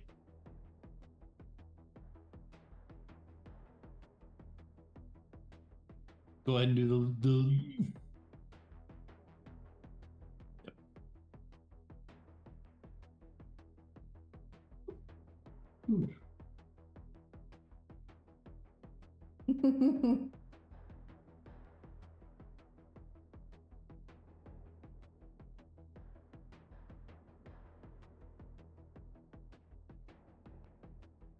It is. It was. Yeah. Yep. Yep. Nice. Okay. Cool.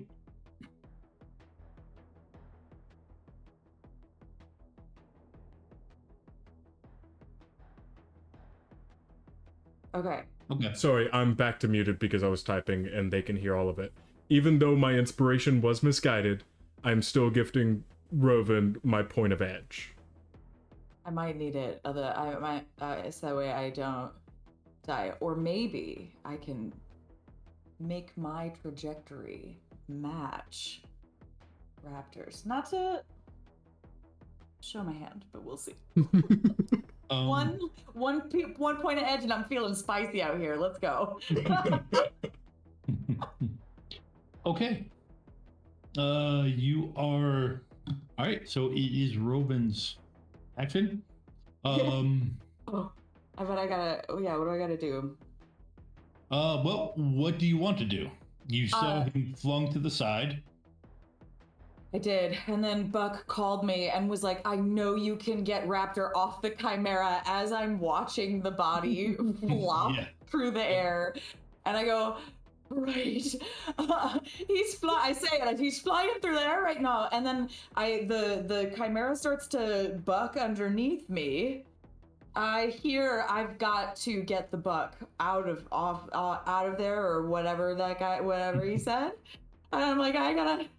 Okay, what about if can I use, because my agility is also still increased because I can sustain that.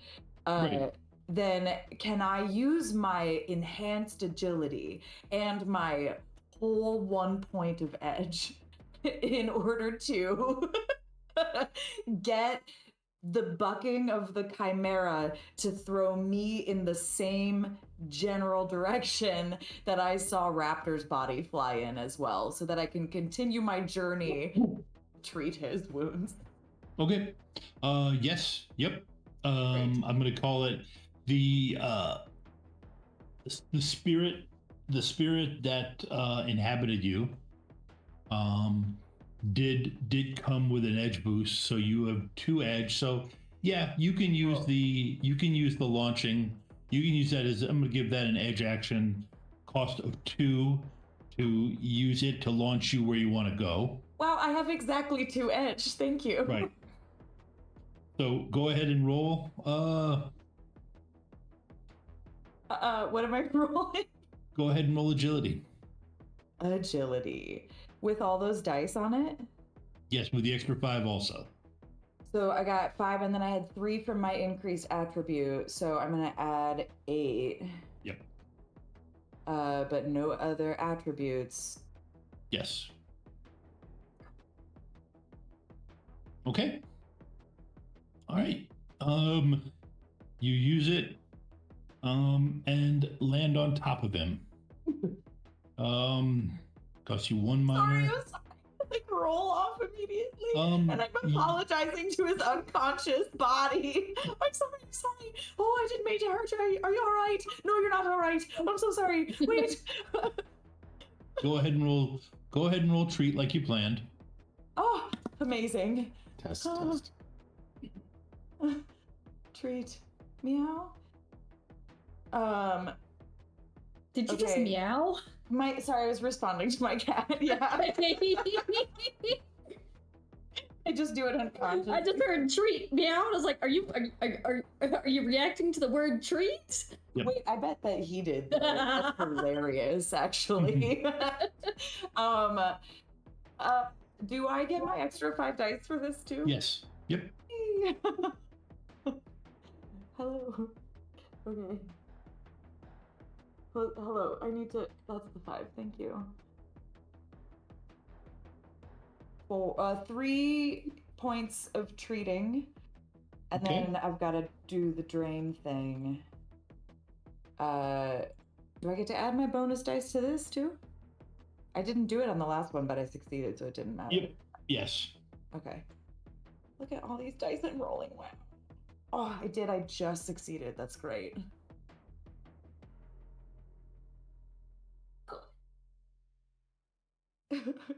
He's right over here. I am talking to a cat. Nobody else can see. Okay. Okay. I'm like, as I'm rolling over, I'm like, "Are you all right? No, you're not all right. Oh, I'm sorry." And I like grab him by the shoulders and I go, "Wake up, you big lunk!" Does he do it? While I'm that trading doesn't. up. No, that doesn't. Would remove the you nausea do, status yeah. probably. You do hear him. You do hear him inhale quickly. Okay. As you do it, and you don't take the additional 3 this round. Raptor. I don't take the additional 3 damage this round? No, you do not. Boy. Okay, so that gets to Violet.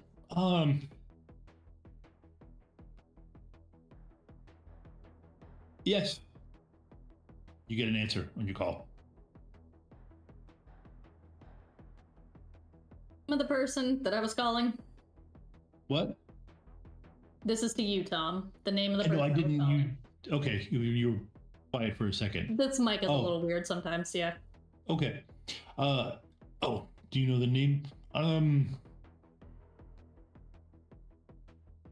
You don't know the name based on the voice. You haven't talked to these people that often.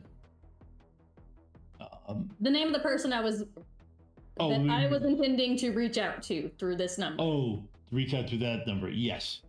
Hang on 1 second. Sorry. I actually had created that character.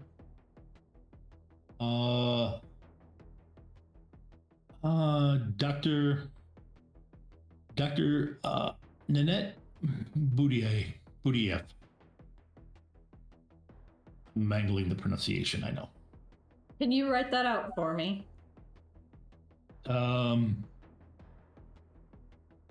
In theory, yes, but I will just do it in roll 20.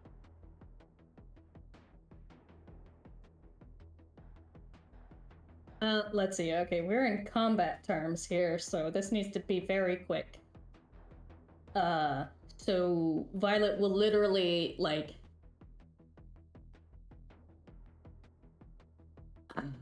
What am I doing this round? I need to...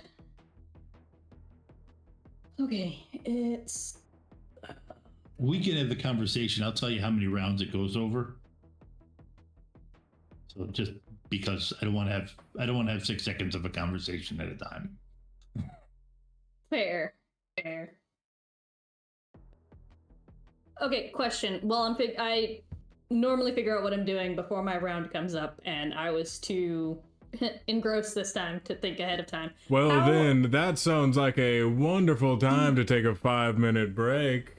We will be right back. It does.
Can I just ask, what does a summoning tea kettle look like?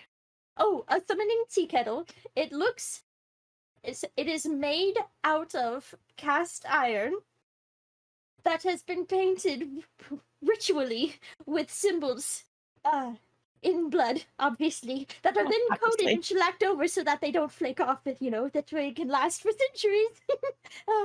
And we use a nice clear coat though, so you can see them quite nice, quite clear. We mix in with the blood, we mix in the iridescent paint so it gives us a nice little beautiful shimmer, especially as it heats up. And as you heat it up, that's where the magic happens, because that is when all of the symbols start to glow and get bright and beautiful. And as the tea kettle whistles, that is the summoning ritual complete. If you have an interest in using the summoning tea kettle, or taking part in any of the other worlds in our games, you don't have to have experience. Just join our Discord, and the GMs will work with you and help you find a game you enjoy. The link is in the chat. Ready to level up your cosplay game? Check out the Geek Forge on Etsy. With a variety of props to give your photos that extra spark, you'll find just what you need. Hold magical fire in the palm of your hand, or take a potion to restore your mana. With a large variety of colors, you can choose your own magical flavor for your cosplay. Bring drama to your photo shoots with these vibrant props and more, all available at the Geek Forge. Are you ready to level up your cosplay?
Hey everybody, just checking in. This is Buck, the almost dead face of the group.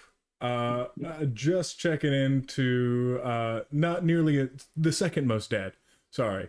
To tell you to roll the dice for more than just a game. Watch Roll with Rome Alternus and join our Trick or Treat and Try Us Out giveaway for a chance to win a free Gen Con 2025 badge. Let us know your favorite moments and roll and do some prizes. Will luck be on your side? Let's check it out. It's not on ours right now. I hope your luck is better than ours, but let's get right back into it. Okay. All right, we are back. And Ava, have you figured out what you want to do? Yes. Okay. What are you going to say, actually? Before responding to them, I'm actually going to call to Roven and say, Roven, get him in the van and in the Valkyrie. And then to the person who answered the phone, I need a net booty app. It is an emergency.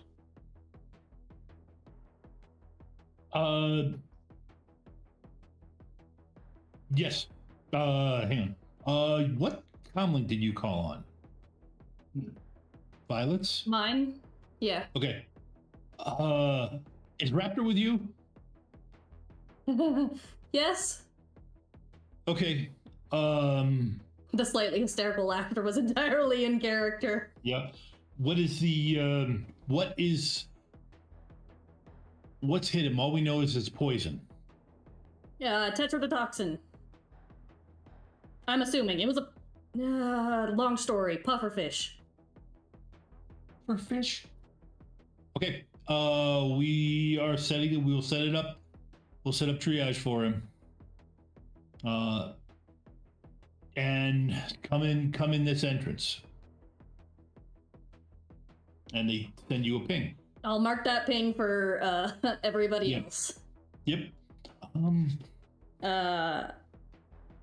then I'm gonna use my major action and what is the actual action that I'm doing? What is the actual action? Brain. Spoof command. To turn off its reaction enhancers. Okay. Also, I am running exploit, so its defense is reduced by 2. Defense dice is reduced by 2? Its defense rating is reduced by 2. Oh, okay, defense rating, yeah. Which it doesn't really have much of one anyway, so I don't know why I even bothered to mention that. I was wondering, but... Oh, I'm also apparently running overclock, which means I get to add 2 dice to matrix action, one of which is a wild die. Let's hope okay. this screw me over. Okay. Did my agent... How long did that search take my agent to do? Was that just a single round? That was just a single round, yeah. Oh, perfect. Okay, so I do get its health on this. Where do I add wild dice is here? No. Okay. Wild die. It's a toggle up top. Okay. So this is spoof command is cracking in logic. Okay. Versus a creature that doesn't even have a comlink. So basically all it gets is its willpower stat. And the GM is being kind doing that. 1 regular die, 1 wild die, extra. Okay. 9 successes. Okay. Ooh, and that was a lot. Reaction enhancers go off. Okay. So that drops it down. And speaking, is that a minor? The calling to Roven and the conversation. Honestly, that conversation would have had, and that conversation probably would have been had over the next couple of minutes. So yeah. Okay. Calling the Roven, yeah. I'm gonna let that's just an utterance. So realistically, that conversation was going to happen over the next couple of minutes anyways, so. Okay. Don't believe there's much more I can do with my remaining 3 minors.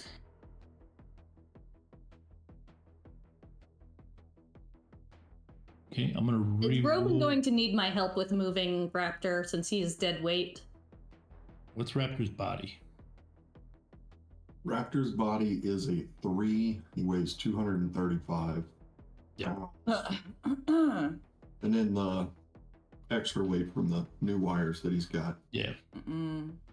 Wouldn't add much to your weight. Not wired reflexes. It's not like you got bone lacing.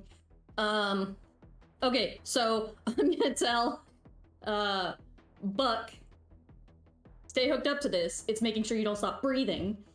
And then Wasn't planning start on out to leaving help it. Robin. So another minor for my move to go help Robin. Okay. All right. Let me do the just kind of.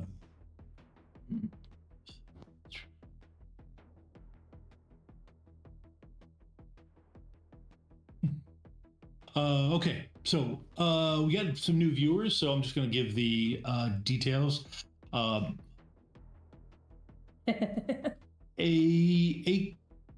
Roven recently went on a metaplanar quest, in which they realized that they can do great form summoning and allow a great form to inhabit them.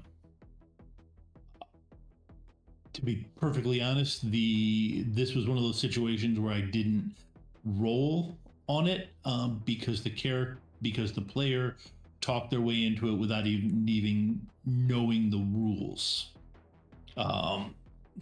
Ava would know exactly what to say. Red would know exactly what to say. Tara did not know exactly what to say. I just but have an Tara said affinity it for the anyway. Fae. What can I say? Yeah. But Tara said it anyway, so they talked themselves into this power. However, as part of the quest, she had to fight a interloper into the metaplane of water, and that creature chased them back. So the creature is made up of shark. It has a shark's head. It has a wolf's body, and then by player polls, based on player's poll, it was chosen to have a pufferfish as the third animal. The audience also had something to do with that too. It was not just us. I mean, The audience chose it, players put the options on there, and if either of them dies to tetrodotoxin poisoning, that is all my fault, because I put that on the list. Yeah. So street. Yeah. So they are in. Actually, to be honest, this well pretty close. Raptor's still on the fence, but so at this point, Ava has disabled some of the cyberware on this magical creature. The fact that it has cyberware and bioware on a magical creature is a little bit concerning. A little bit. Roven has managed to keep Raptor's respiration going. And there is this 2 meter tall shark pufferfish headed wolf standing there trying to debate who to attack. I just put myself right in the line of fire too. Yeah, you jumped out and were running towards them, if I remember correctly. Yeah, okay. I am. Yep. That's okay. I'm sure it is, Tom. I'm sure it is. Yep. So the yeah. So it next gets an action, but first I gotta take, because you disabled a lot of its armor. You're just a lot of its cyberware, so I have to re-roll its initiative. I'm pretty sure. Oh, I slowed that down a lot. Yeah, well, taking out that is generally pretty high up there. do I even really want to be here? Do I have the motivation to engage in this? Yeah. The We don't know poison how just hard it is. makes you It's depressed. Heart awakened. Yeah. Okay, so Buck, you're actually feeling better.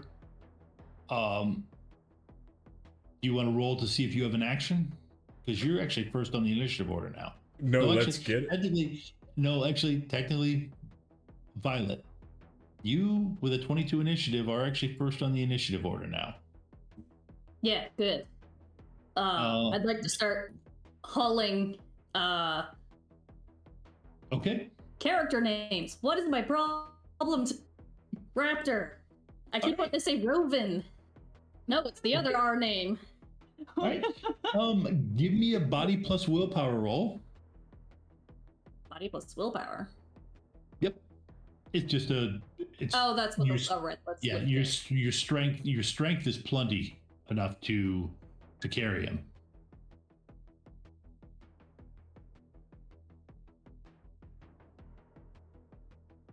Now, are you picking him up bridle style, throwing him over your shoulder? Oh Lord, no. No, it's under the arms, and I'm dragging. Dragging. Okay.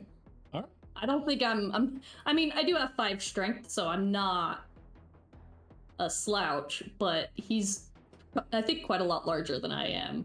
Yes, it would. Violet's not big. All of her strength comes from cyber. Yeah, it would be awkward. It would be awkward to carry around somebody that size and weight. Okay. Buck, are you gonna try to do anything? At this point, I think I know my place, and it's where I get the least amount of holes put in me. Okay. Oh, can I send a command to my car with like a minor action and have it start, because I marked the waypoint for the entrance, and just have my car start driving off with Buck, since he's also been poisoned? Yep, you can.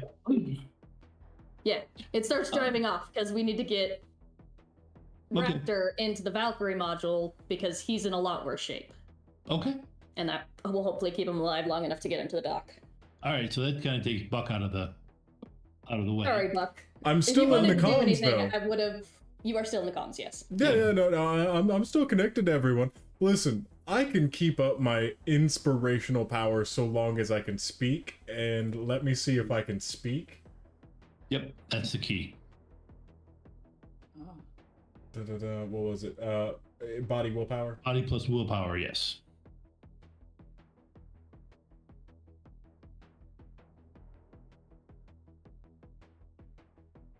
Four hits. Okay, you got it. Nice. Okay, let's just get some competence out there. Let's. Who you're directing it at? I am aiming it towards Violet right now. Okay. Because in order. Okay, let me think about this. Go ahead. I'm gonna go ahead and prep some stuff. No, that's fair. I'm worried. Because your main goal right now, Violet, is just to get Raptor into the Valkyrie module.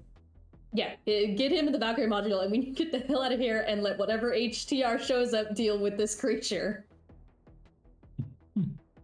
Because this thing is huge. There's no way it's gone unnoticed. Did you say that before you left, Buck? Or no?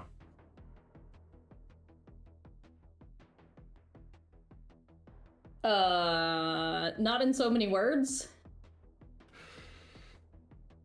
Violet, but like, you got this. You can take down the whole pufferfish wolf. Oh, he's like, he didn't get as many hits as last time. You can take it down. You can do it. I believe in you.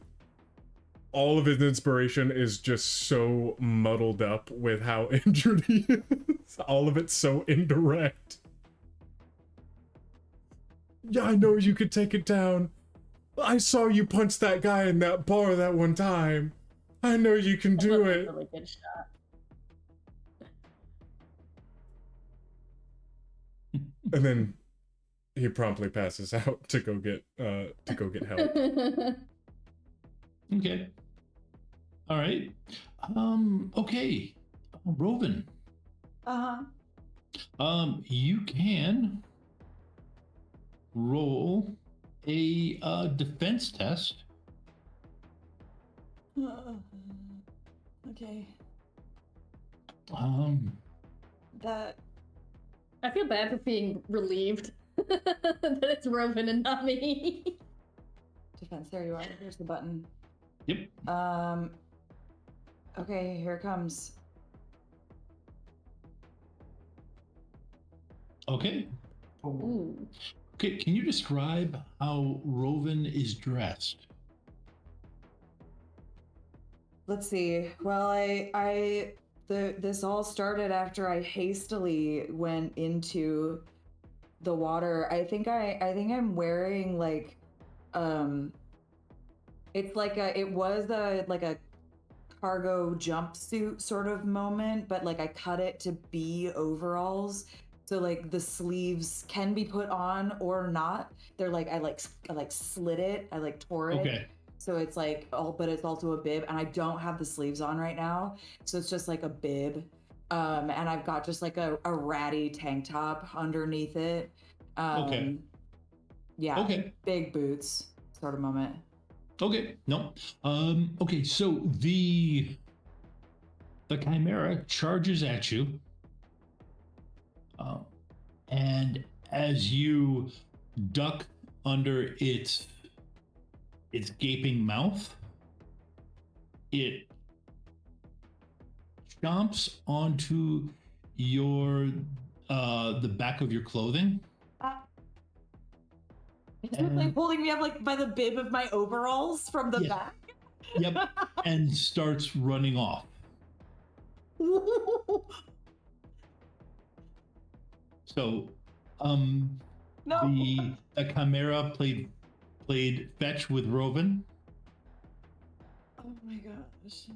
And is currently running away. It's gonna take me to that scary portal, you guys. But you have next action. Oh, good.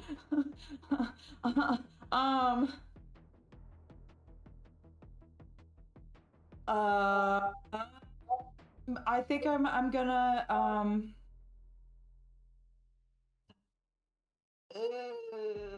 boy. I am going to do the first thing that comes to my mind, which is to I'm gonna try to knock out. I'm gonna reach up, and I feel like I grab its tooth. Like I feel like I touch its tooth in order to cast knockout on it. Can you do that? No, you would be able to reach up. Just one sec, I just remembered something I had to do just to see how far it makes it with you. Okay. That feels like it's fast. Yes, it is fast. So yeah, it takes off and is yeah, I mean it's going at a nice clip. So what I am gonna try to I'm gonna use knockout to try to deal it some damage. Okay. You can add 5 dice to it. Great. I would love to. Just to see what happens. And then it's probably not going to do much, but oh, I didn't add my extra dice to that. I get to add. I get to. I'm gonna just give you that's you got enough. Yeah. Okay, so you did knockout to it. I did, and it's 3 stun damage. Okay.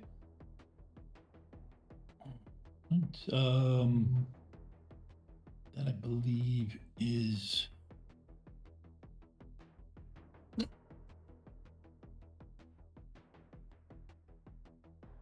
that's not good. But well, it is kind of.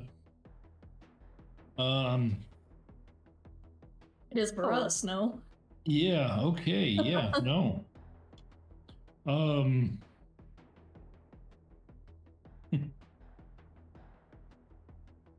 Wow. Okay. The Indeed.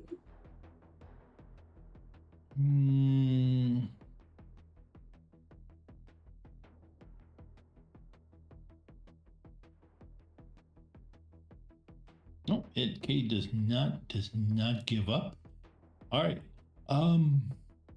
So Ava, Yeah. Violet is able to get oh, actually, before I forget, Tyler, can you turn off chroma key on my camera? Because it turns my threat meter into something that looks kind of Doesn't reflect anemic. how intense how Yeah, we I think- threat. Oh, right, because it's changing the green to match that, yeah. Yeah, it's that's better. Thank you. Okay. Let me just quickly update it since we're at the top of the round.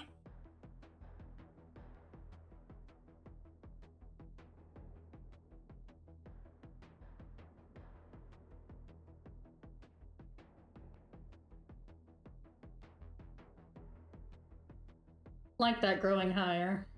Send the haters after us. Yeah, I gotta work on that. I want that to look a little bit better than that, but it has gone to that. So Violet, Yes. you're calling him in. Give me a biotech roll to stuff him into the Valkyrie. Good. My medicine spec applies? Yes. 3.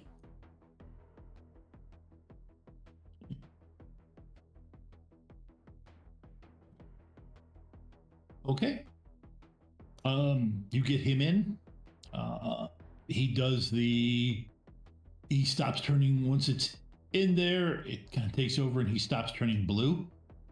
Oh, good. It was not a pleasant color for him.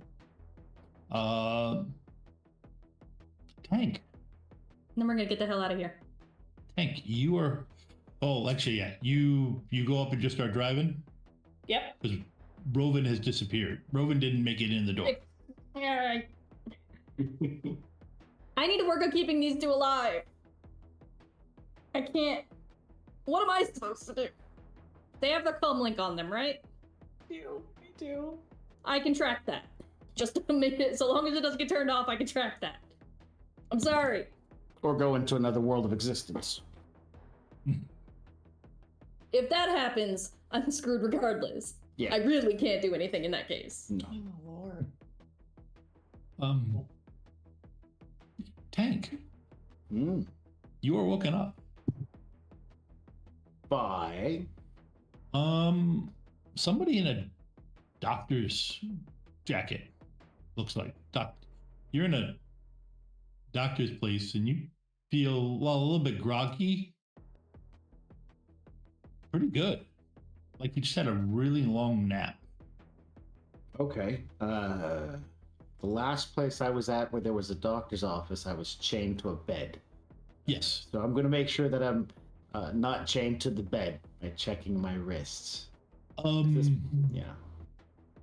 You are not, well, no, you are still restrained. But she's shining a light in your eyes when you wake up.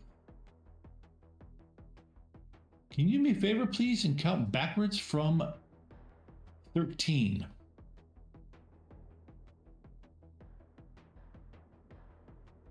Aaron to throw. Three.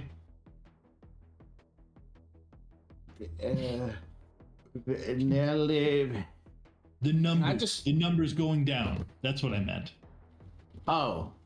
No, you wanted me to say the words backwards. That's just weird.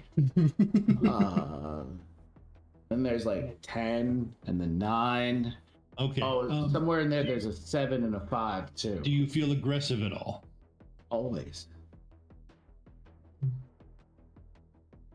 Do you feel like you're in imminent need to cause damage to anybody? Always. This is who I am. But right now, I'm chill. Okay, right now you're chill. Yeah, There's flipping no a switch. intention of starting to throw. What? You feel good? You feel calm? Always. 100% calm, 100% ready to do damage. Hey, Doc, Okay. where am I?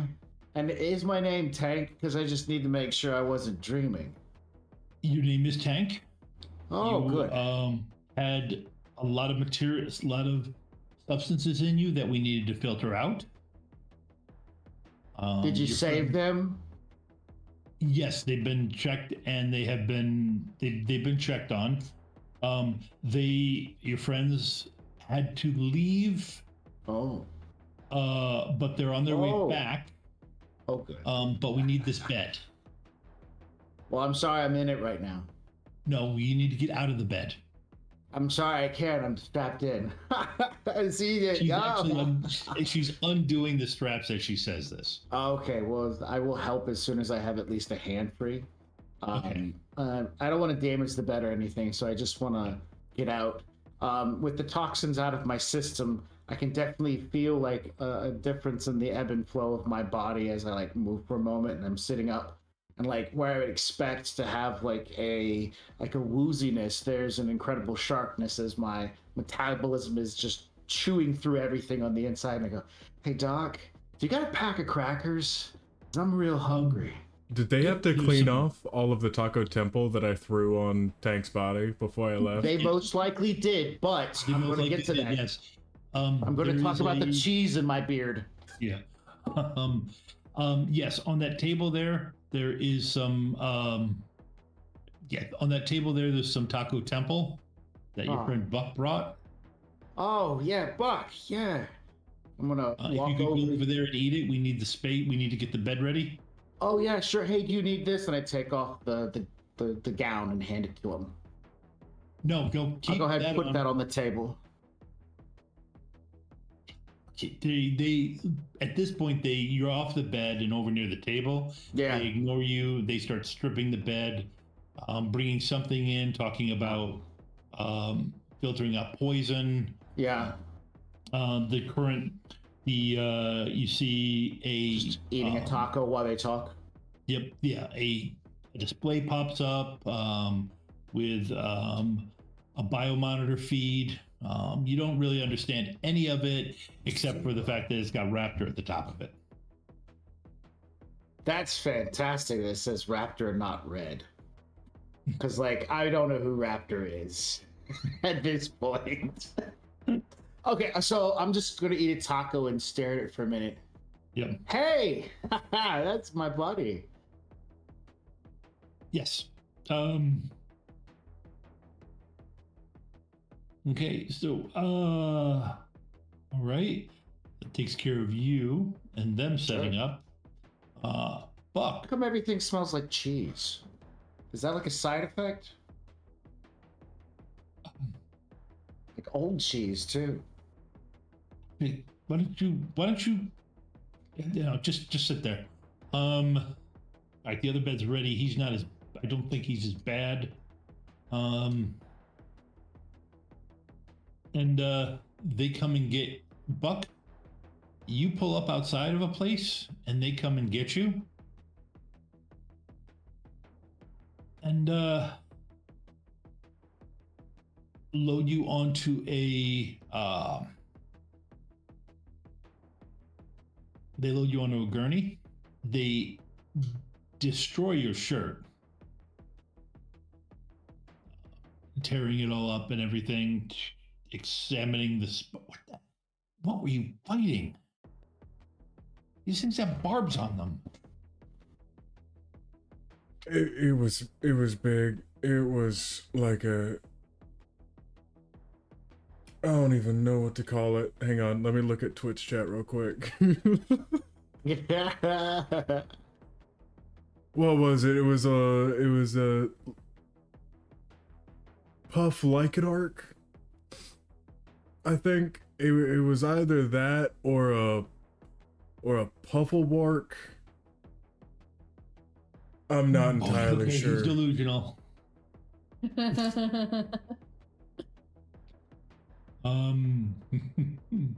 No, I remember it. It was right after my friend came back from the spirit realm.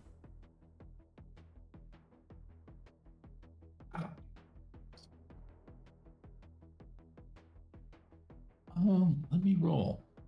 But no. Please tell me it's is it it didn't come with you, right? No, it didn't like me much. It liked my friend better.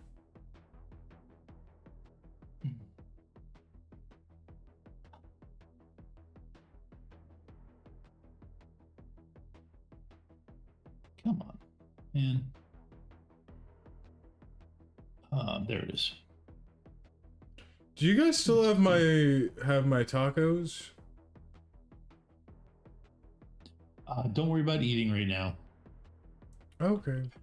They brought back something from a planar quest. I hate Shadowrunners sometimes. That's hey, fair. we do our job. Yeah, you're wheeled in and hooked up. What? Okay. Roven. Well, actually, no, it's still just pretty much running. Why does my roommate only bother me when I'm streaming? Okay, it's this thing's going a good clip. I'm not sure what 20 meters every 6 seconds is in normal land speed, but it is running quite nicely. Are you going to rinse and repeat with your knockout? 3 meters a second, that's like... Is that 60 miles an hour? Roughly? Maybe. Well, it's 20 meters every 6 seconds. 20 times 10 would be 200. 60 seconds. So it's 200 miles an hour that it's running. 200 meters a minute. Yep. I don't know how to do that into the. I don't know. 200 meters a minute is 7.5 miles per hour. Yeah. Okay, so I think at this point I can't do this on my own, and I have felt the support of this water spirit, and I know that we make a good team, and I would like to try to summon it. But I have a question because you mentioned something about a greater. Well, the thing is that water spirit, it's actually inhabiting you right now. Oh damn. Oh, sorry. I mean, like as in the water stopping thing. As in I am a water stopping thing. Yep. Well, no. So then, okay. So what does that mean though? What kind of abilities where can I read about that? That is in. Do I just have water spirit abilities that I can access now, or what's happening for me? Yeah, since you asked, yes. Wow. Wowee. Okay.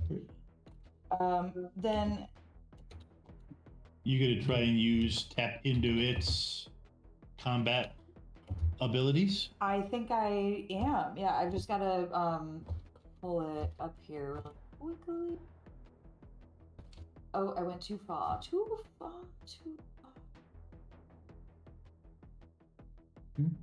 Oh my gosh. Sorry.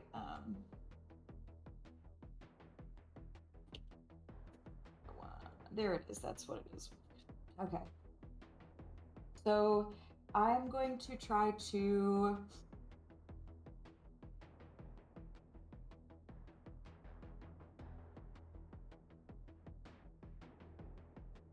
confusion. What does that look like? Can I use that ability? Can I? Yep. Yes. Yeah. Believe they can. Yes. So okay. So you're going to Well, actually, or here's the other option. Yeah. What comes with it is a storm ability. Oh. Where you can, a bolt of lightning lashes out at the target with a lightning strike. You can blast it with wind. Is it a book? Yes. Which one? This would be on page 70. Great. Street Weird.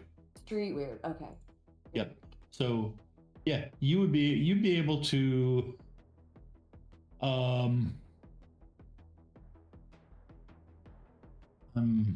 Okay, so interesting. So I got the lightning strike, hailstorm. Yeah, you'd be able to bring that to hit it with that if you chose to. Yeah, let's go. Okay. Let me look at the other ones though. What does the chilled status do to somebody? Will that slow them down? Yes. That feels dramatic, and like I want that to be the start of it. I feel like as I start to realize that I have access to this power, like I start to summon this really cold rainstorm before the lightning comes. So then in order to roll, do I roll with conjuring or? Let me see what the. No, you would roll with. Let's see. 10 sorcery plus 10. Sorcery plus 10. Yes. Yeehaw. And I'm going probably will modify this as we go through stuff, but that's what I'll spit with, especially in this case, considering it's willing to give you a lot of juice because of what it thinks is going to happen. Yeah. Okay. 7. Okay. All right. So that is versus its reaction plus intuition. And for somebody turned off its reaction enhancers.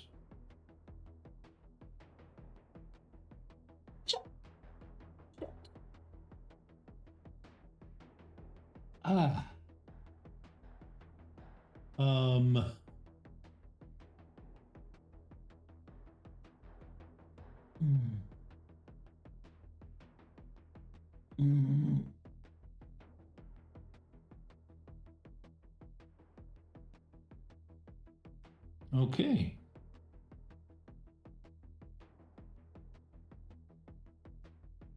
All right. You have slowed it down. Okay.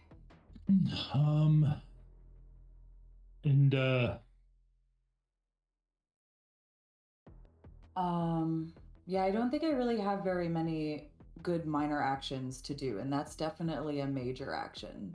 Yes. Yep. So I think that, yeah, that's what I do. Okay. At this moment, you hear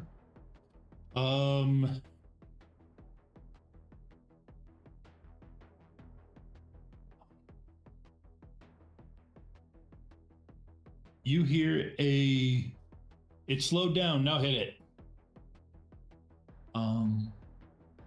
And you, as you're looking back past its body, past the wolf, the sharker, whatever, the chimera's body, you see a pair of boots appear. As something lands on top of it, and you see those boots dig into the side of it hard. You hear like riding style, like the heels are riding side, as if he was holding on. The first thought was that like this, and I was like, the boots. No. They're hanging. It's hanging down as if it's riding it, and then the boots kick in hard. Got it. To hold hold on, and then you hear this electrical discharge. On the... Wait, it does not get that many dice. Or that wasn't, not for this.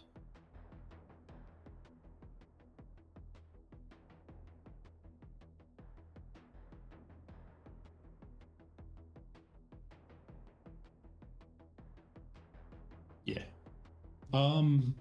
And you find yourself laying on the ground.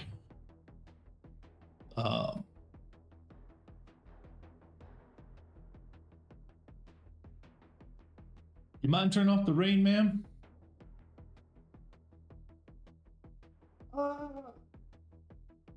Do I recognize the voice? Nope. I don't say anything back. I don't know me clearly. A second later, you do see a face kind of bending down, looking at you. It's out, ma'am. It's unconscious. I'm like, I don't get up, and I just silently, no words, just roll. I don't know where I'm going. I'm just rolling away. You feel yourself it getting caught in its teeth, and then you hear a thump of what you would guess it would sound like if a shark was kicked in the jaw, and then your thing comes loose and you're able to roll away. That's a very specific noise. Why can I hear that though? It's like, well, yeah. Anyway. Well, you heard this, the guy, you were hung up in its mouth as you tried to roll away. Why can I, Tara, imagine what that sounds like? Why do I have a sound in my head of what a boot kicking a shark in the mouth sounds like? Why is that in my head? The same reason you can look at any substance and know what it feels like to lick it.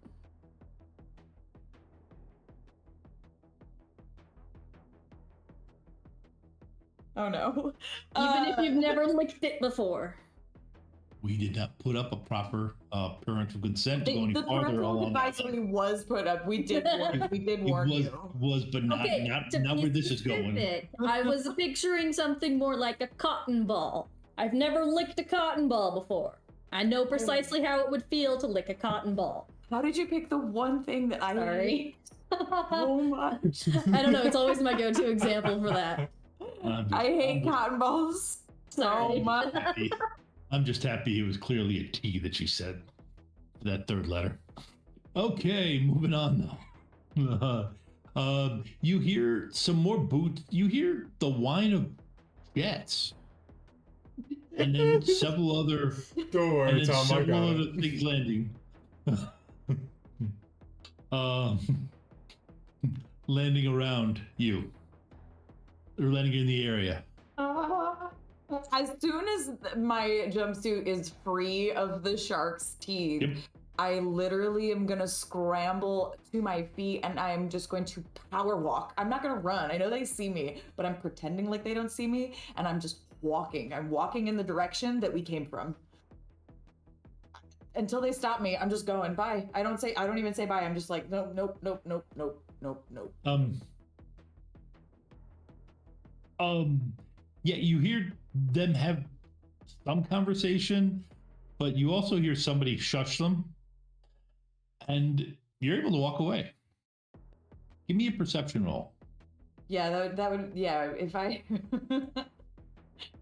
Well, that'll determine whether or not you hear what they said. Wow, I got more than one.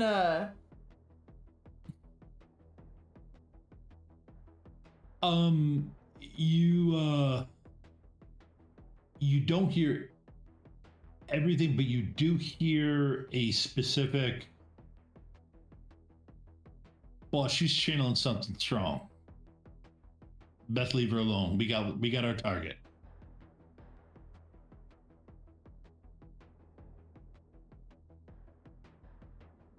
Yeah, well, that does not make me want to turn around and talk to them at all. That makes me want to get further away, in fact. Yeah. They, one guy's, can at least offer the lady a ride. That. And Can I like cast Manascape so that they can't find me even if they try? yes, yep, you can do that. I'm gonna do that. Can I have my spirit dice? Yes, your spirit dice. Thank you. Yes, That's just 5 or 10? that's 5. Okay. For this that's thing. Okay. Increase area. Oh, it says increase area 0m, which is 0 meters, but I read it as ohm. Yeah. And I was like, huh.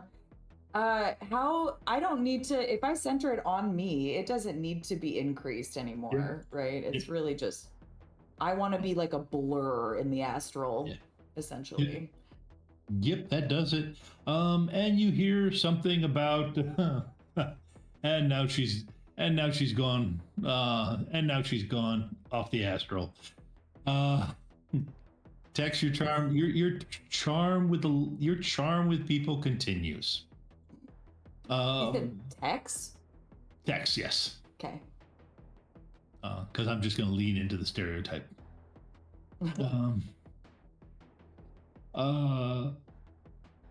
Okay, you're able to walk back. Violet, I believe you had taken off to get him Yes. to safety. Yep. I believe his bike is still there, though, if Rovan needs a vehicle. We're just playing musical vehicles at this point. Yeah, when you get back, Rovan, well, I mean, you guys can coordinate because you're... yeah, we do still have that call. Yep, you do the call. So, okay. Kendra.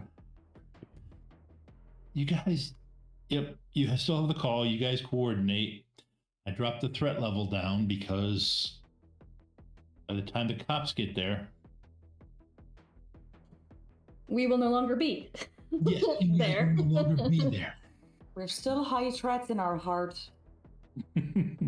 Well, that's measuring the immediate area. When you guys fail or start to raise a ruckus, it gives you an immediate feedback as to, okay, this is why everything's going south quickly. But since we are finishing the combat up at 10 o'clock or on the top of the hour, I believe Tyler has something to say. You know, I wasn't going to do it before, but, you know, you really convinced me.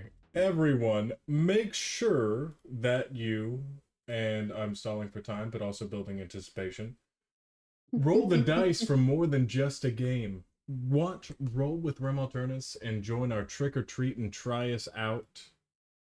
Let me post that in the chat. Giveaway for a chance to win a free Gen Con 2025 badge. Let us know your favorite moments and roll into some prizes. Will luck be on your side?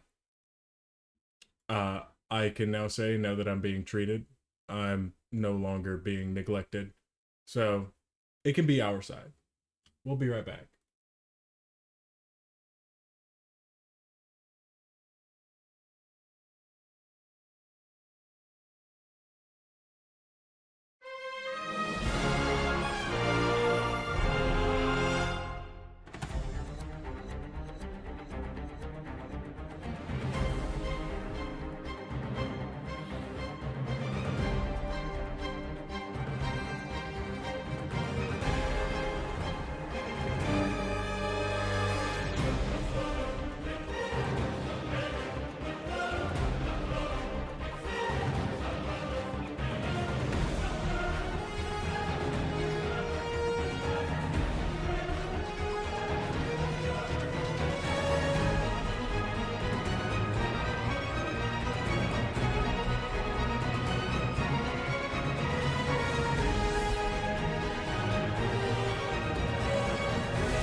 Can I just ask, what does a summoning tea kettle look like? Oh, a summoning tea kettle. It is made out of cast iron that has been painted ritually with symbols in blood, obviously, that are then coated and shellacked over so that they don't flake off, that way it can last for centuries. And we use a nice clear coat though, so you can see them quite nice, quite clear. We mix in with the blood, we mix in the iridescent paint, so it gives us a nice little beautiful shimmer, especially as it heats up. And as you heat it up, that's where the magic happens, because that is when all of the symbols start to glow and get bright and beautiful. And as the tea kettle whistles, that is the summoning ritual complete. If you have an interest in using the summoning tea kettle, or taking part in any of the other worlds in our games, you don't have to have experience. Just join our Discord, and the GMs will work with you and help you find a game you enjoy. The link is in the chat. Ready to level up your cosplay game? Check out the Geek Forge on Etsy. With a variety of props to give your photos that extra spark, you'll find just what you need. Hold magical fire in the palm of your hand, or take a potion to restore your mana. With a large variety of colors, you can choose your own magical flavor for your cosplay. Bring drama to your photo shoots with these vibrant props and more, all available at the Geek Forge. Are you ready to level up your cosplay?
92 times.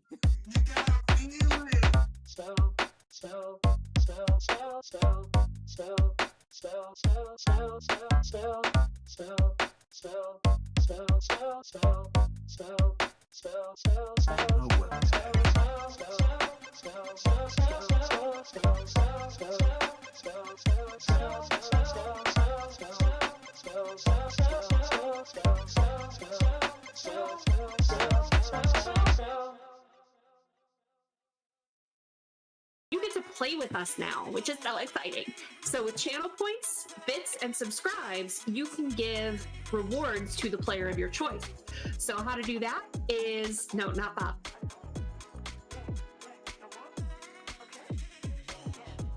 Channel points, I believe it is 500 points, gets you NERPs, which is +3 to any dice roll to the player of your choice. For 1,000 channel points, you can do a point of edge to any player.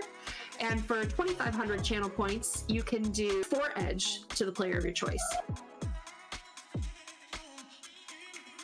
Now for bits, for 100 bits, that's $1, you can do the NERPs. For 200 bits, that's $2, you can do the point of edge. Or for 500 bits, that's $5, get 4 edge to give to the player of your choice. And finally, again, the subs, if you subscribe, you can give 4 edge to any player.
Hello.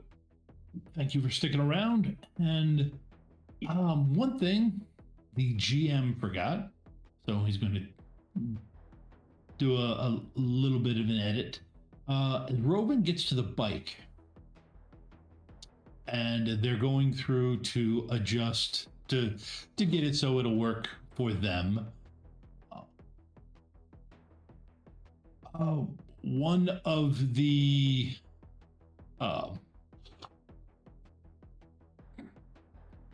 one of them well, actually no, you see out of the corner of your eyes, a respectful distance away, those cowboy boots lowers down. Excuse me a minute. You hang out with Tank, right? Do me a favor. Tell him to answer his blasted. Tell him to answer his comlink. I know he's not trying to get out of that 50 he owes me. You have a good day. And then the jetpack goes up in the air. And he flies off.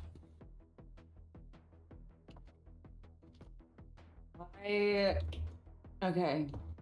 Yeah, I never acknowledged that he was speaking to me. Yep. No, he. Nope. I could fully see. They could fully see Rovin still just doing the little bit of jerry rigging they need to do, and yep, get in the bike. I kick it over. What everybody sees, what the camera sees, is the back of Rovin. And then when the guy's jetpack goes off, I turn around and I get on the bike, and I have my mustache on, and I'm the muscled mustachio, and I kick the bike on, and I ride off into the darkness. Okay, I need you to give me an ed roll for me.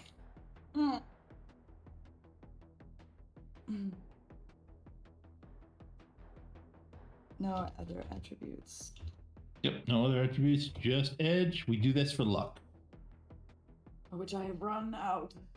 Ah, okay. I was pushing it earlier. I got a lot of leeway here. So yep, no, you were the other shoe to drop. Yep. Okay. You're fine. Ignore that bar on my shoulder going up in the air. But Rovin, when you get there, not Rovin, Violet, I'm actually looking. Hey, I was looking at Ava. So that should be all the indication you need as to where I'm looking. Yeah, hard to tell on a screen. Yes. Okay, so yes, you get there, and they come out with a gurney. He's stabilized. What do you have him in? Valkyrie module. On the bus. Okay, the doctor visibly relaxes for a second. Okay, we got more options. Good.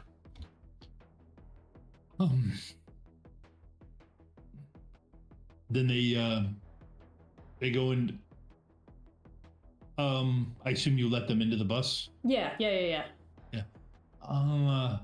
Okay. Shadowrunner's eclectic.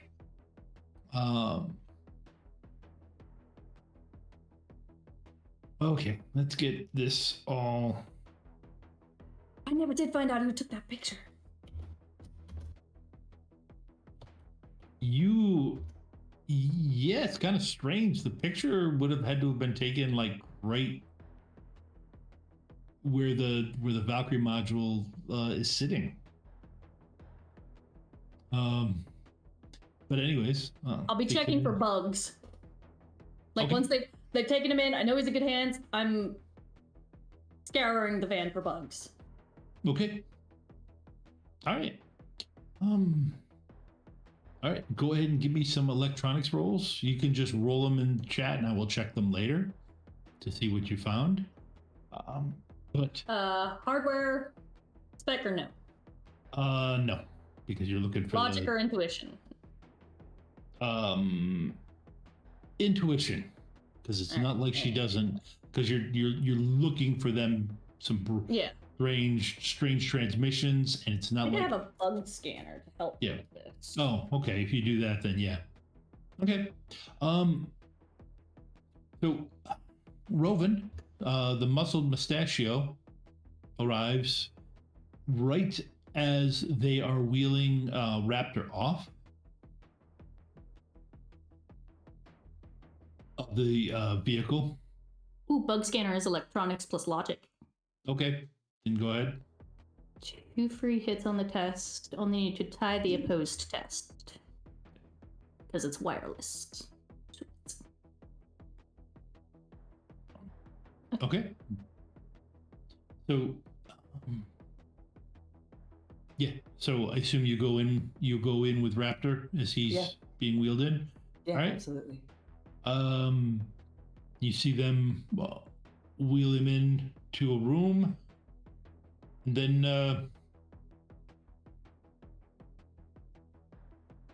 and Tank is in there.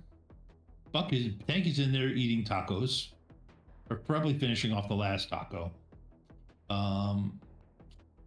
And Buck is I'm scraping off the last little bit of cheese that's on his stomach to. They weren't letting you. They were not letting you. Picking it near out the of his tacos. ear. Yeah, they were not letting you near the tacos. You're laying in a bed. They've got. You're hooked to a med kit that they're taking care of you with. I walk over to the bed.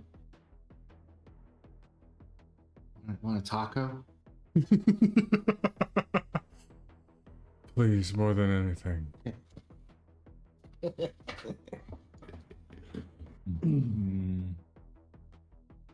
Okay, so then they get Raptor in there, and they're Raptor. Go ahead and give me 2 body plus willpower rolls.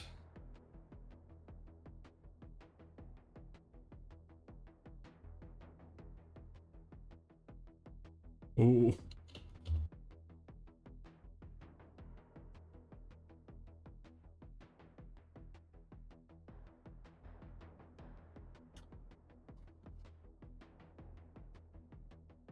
What is that dice pool? Nice bueno. Wound penalties. Nice, the wound penalties. Yeah. Like now I'm at -3s because like, like Yep. Yeah, wound penalties. Nice bueno. Okay. Let's see give the good.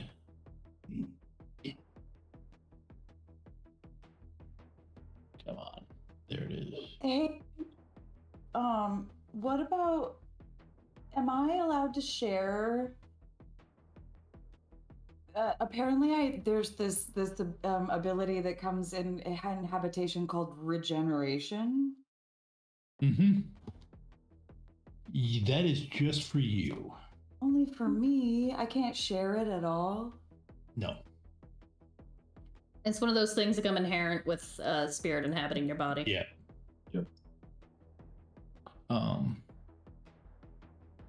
That'd be like sharing a natural immunity to a toxin.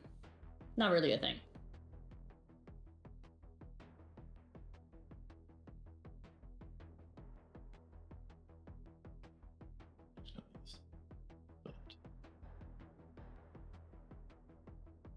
Now, Tom, are you using the new healing rules out of Companion? That's right. For the side? Yes. Just making sure. Like, I didn't know if you were or not, because otherwise it's rough. Yeah. It is, yeah. Yep. Okay. They do manage to get you woke up. Your voice is a little raspy. But and you feel like crap. but they did manage to wake you up, or they did have got you back with 2 boxes of physical available.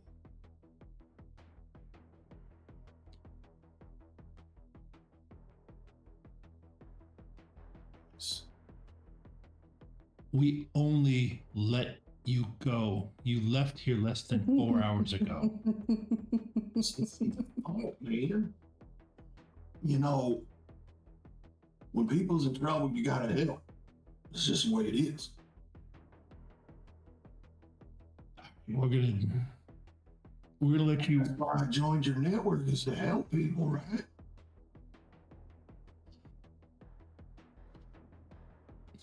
So you know my heart's good, or at least hopefully you fixed it, so now it's good. It's fine. The barbs didn't hit your heart. You, my buddy, they're in trouble. Tank, like, we need to get somebody to them because the dang Pufferwark is trying to kill them. Come on in. I'm right here. I still look like the muscle mustachio. But I'm like I say I don't know how to. I don't know how to say I'm sorry. You don't have to say you're sorry, your family. We do, right? Well, I don't know that being family signs you up for being spared on a pufferfish cheek. But you know. Get speared. Like, that's my job, is to get speared on a pufferfish cheek. No, like, I know it wasn't in the fine contract or anything like that, but that's just the job. All right, well. And it's better that this 50-year-old, like, I've lived a long life, better I get speared than you. Like, I'm good. They got taken down, but not by me. Well, I was going to do it, and then this fellow in cowboy boots, a brash fellow, he apparently knows you, Tank. Who are you ignoring on your comlink there? I've been asleep for a while.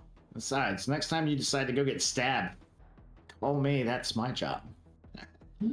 Just like the emergency came through and we couldn't wake you up, and so like we just did what we needed to do. Yeah, you was sorely missed. Well, I'm sore. You was missed. That's a good one. But you look like crap. Something will fix me up. The cat dragged in. The Pufferfish, I think. I don't know what else to call it. You should have seen it, Tank. You would have loved to beat this thing up. You would have loved it, punching it in the face. Where's Violet? Right? I don't remember. Well, I don't remember. She is still in the car. Yeah. Okay, so I need to do more rolls. I got 5 hits on my first roll. Okay. And I get what was it, like 2 First additional roll. hits? First roll to do what again? I'm scanning for bugs in the van, because something took a picture where there shouldn't be a camera. Yeah, I get 2 free hits, and I only need to tie the opposed roll, not get a net hit. Okay. How long are you going to search before you give up?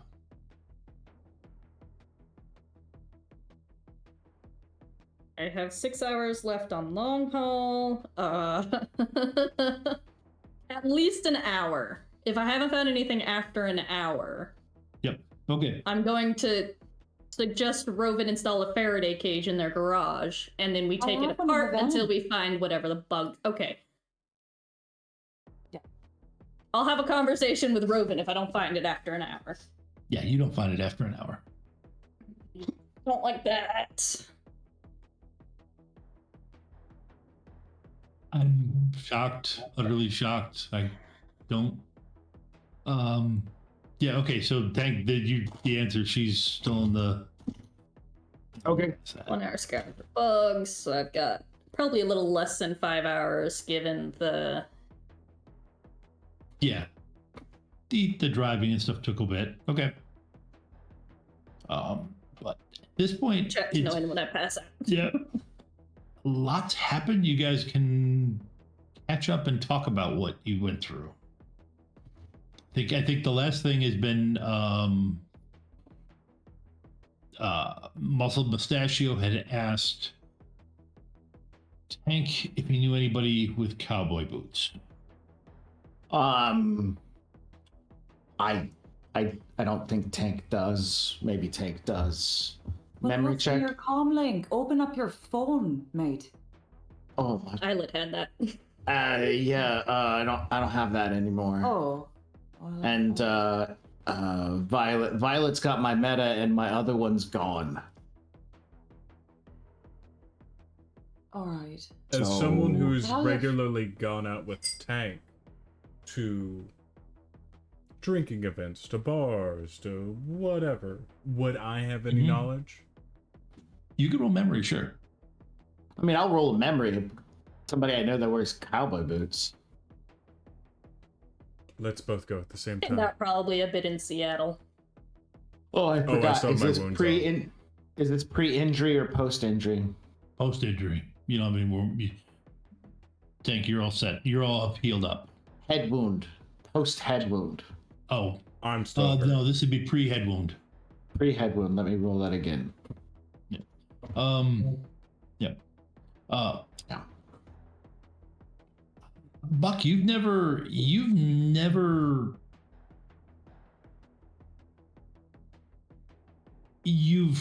there's a difference between no and no. I mean, yeah, there's guys in Seattle with cowboy boots. I mean, yeah.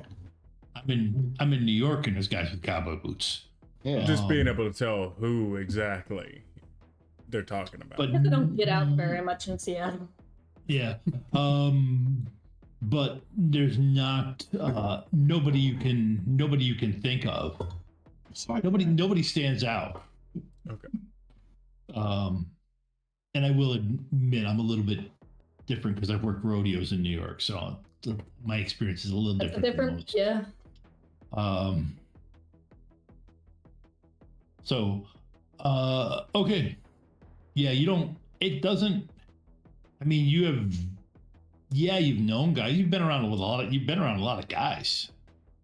I mean, you've been doing this a few years, so it's kind of tough, especially pre-injury to thread them all out and everything.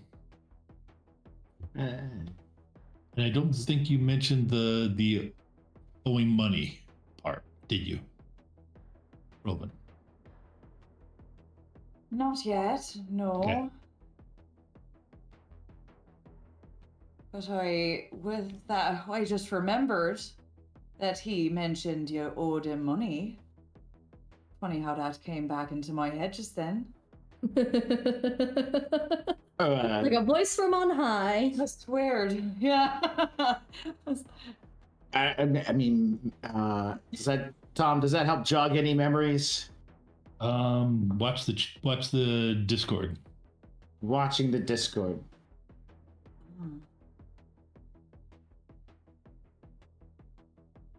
Watching the Discord. Tom can't type. What else is new? Everybody play with your mustaches. I shaved mine.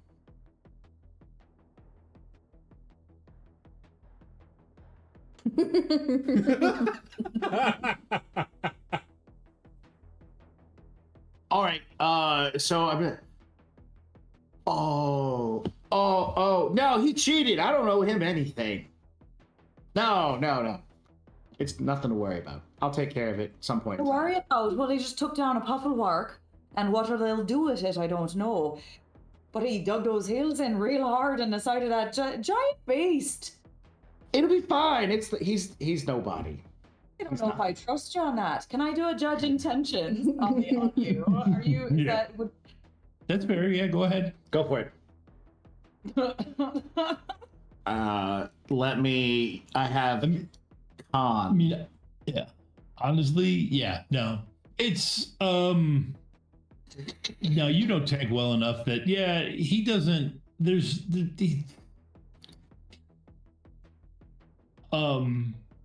think he's not telling the whole truth, Right? But he might not know the whole truth.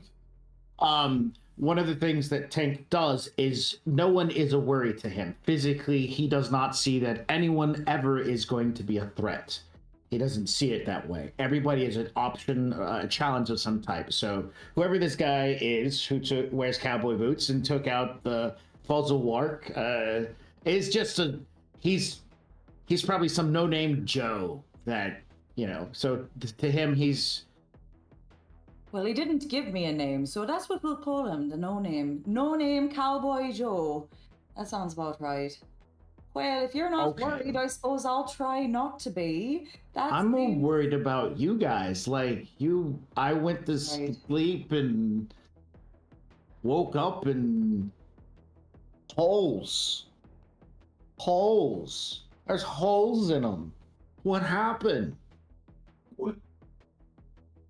We got a call. Story. And we hopped on our vehicles and we headed on out. And then once we got to the scene, it was just kind of a blur. Like, you weren't there, so like I had to try to dance with the devil. And I don't want to dance with the devil no more.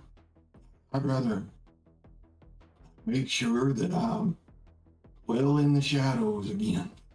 I will pick up Raptor's hand and hold it and be like, that's my job. Don't take my job. Oh no. Did anybody pick up my monofilament whip? Oh, drop it. Oh. Well, hopefully that's there when we get there. Oh! I know it's your job. Violet can find it if it's got a tab. You did. Look what you did. Tucked and rolled right off the back of a moving motorcycle, came up into a run, and ran right into that thing, as you can tell. Oh. And it was worse for the wear. You did, you gave it, It kept trying to get past me to get the buck, so like I just had to get in front of it. Like there was nothing I could do. As Robin would say, you gave it a good thrashing. Oh yeah. I took the tip of his pinky nail off before he killed me. Don't. Done near killed me. You look fine. You're fine. Hey, Doc, does he need some blood? I've got lots of blood. You can use my blood. And if not, I'll go get you some. No, he doesn't need any blood. He's fine. No, don't. No, he's fine. One thing, though, I will say, Doc didn't lie. I'm now faster than a vampire. Wow. That's important because, like, I have a vampire I need to go kill. That's why I wanted to be faster than a vampire. They thought I was joking when I was using that as a unit of measure of how fast I needed to be. Wow, like, that's phenomenal. That's great. I mean, that's all right. Yeah. We can get... I wish I was faster than a vampire. You said you had to kill a vampire. That reminds me. So, I was doing an analysis of that, that chemical that Candy was dosing you with. I don't know how, but it made me wonder there. You just said a vampire. Vampires can put people under their spell, right? That's part of it. What if we've uncovered the code? What if it's drugs or boosters? What if it's a toxin or a booster and not a psychology? Buck sits up in his bed and goes, shh. He's not supposed to know that. What? Why? Well, not yet. We need to talk to him. What are we talking to him? Who? What am I missing? What am I missing? And where are you missing it to complete the skit? I'm sorry. Candy. Are we keeping things from our friends now? We're not keeping things from him. He just woke up. Well, he was Yeah, I'm awake. Wait. already talking about We're it. talking about me. You're All keeping right. things for me? No, I'm not. Let the record show that I am not. I'm telling you right now. Tank. You've been trick-or-treating before recently, right? Is that like code for something? No, just trick-or-treating. And I ain't been trick-or-treating since I was 13. Okay. All right. But well, yeah, all right. You know what? I'm gonna pretend that I know the it's healthiest lifestyle I know you're not leading right now. What? Lots of sugar, lots of sweets. Candy doesn't always treat you right. No, you got to make sure to good diet of macros, proteins, and nutrients, so you can keep your body. Right. You had a relationship cavity, and she wasn't treating you completely right. We talked about it a little bit before, but she was the one who was screwing you up. She was giving you a good cavity.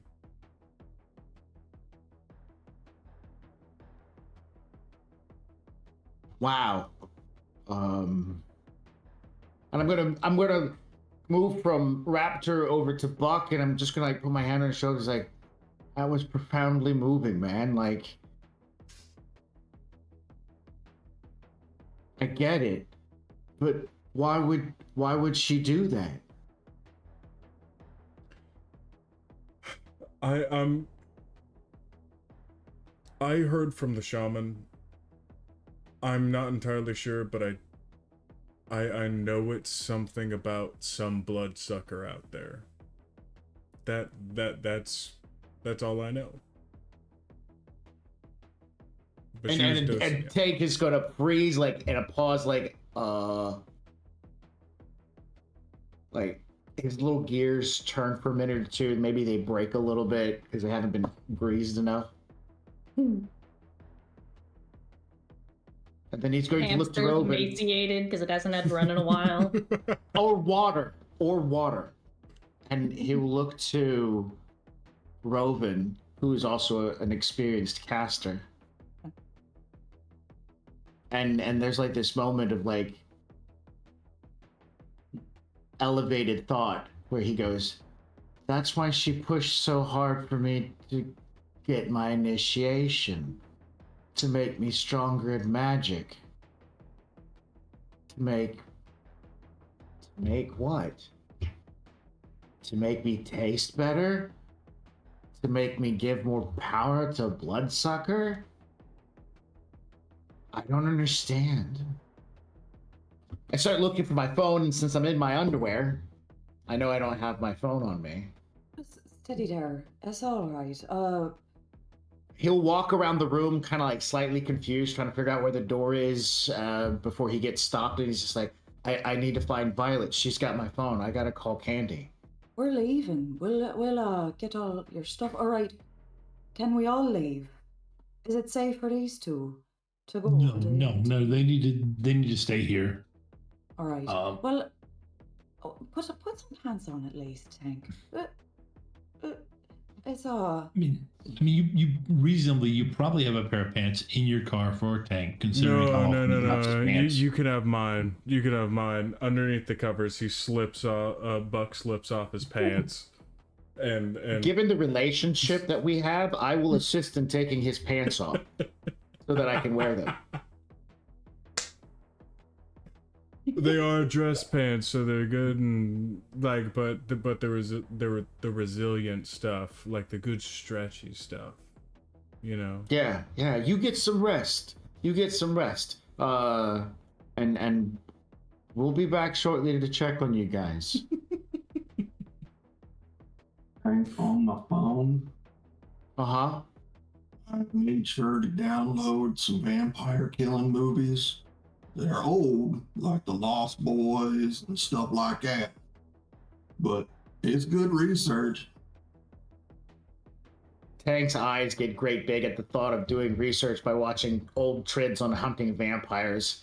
And I will go get the phone and I will give like a hearty handshake and lean into Raptor. And then I will smack the forehead of Buck and be like, you two get better.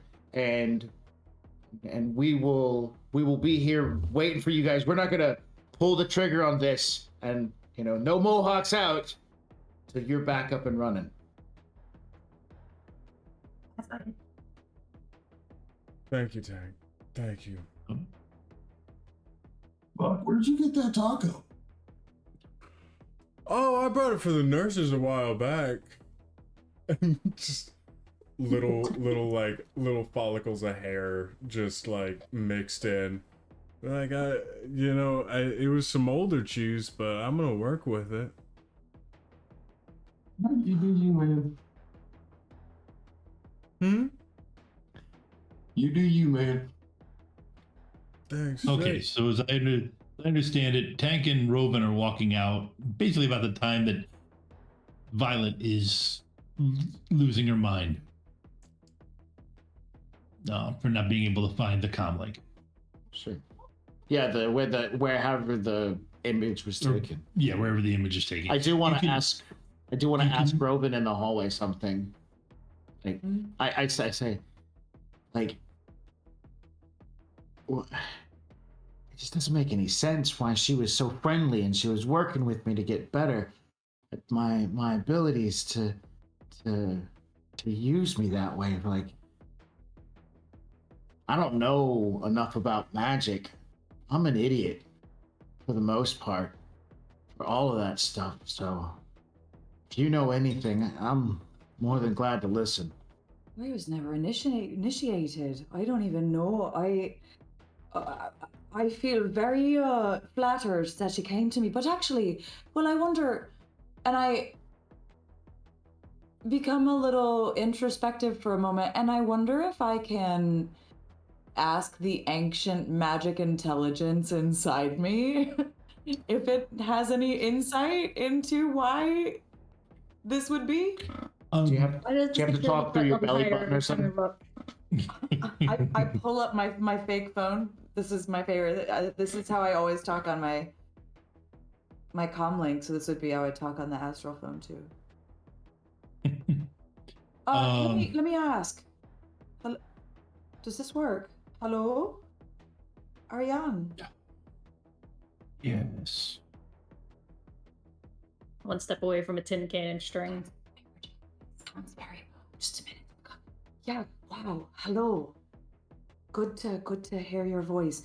I have a question for you. Do you know?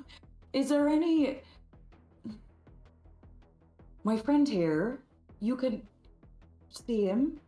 He's been being dosed. He's been being dosed by a lady and who's in league with some vampires. And we don't know, she got him initiated. She's been trashing his life up. To be honest, if I can be honest, trashing his life up, leaving all the time, coming back in a storm. Anyway, that's neither here nor there. Point is, she's gone for good now, but now we want to cause a storm on her end, but we want to have some insight and calm the lad's mind down. Do you have any ideas into why that might be? I know you're from another dimension, and maybe this kind of thing doesn't happen there. Yeah, you're really you. All you feel is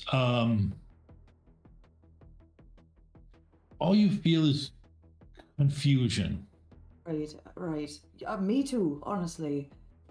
Yeah. Well, I appreciate you listening, and if you think of anything, well, you know how to reach me, right? I need to go. Oh. I'm here if you call.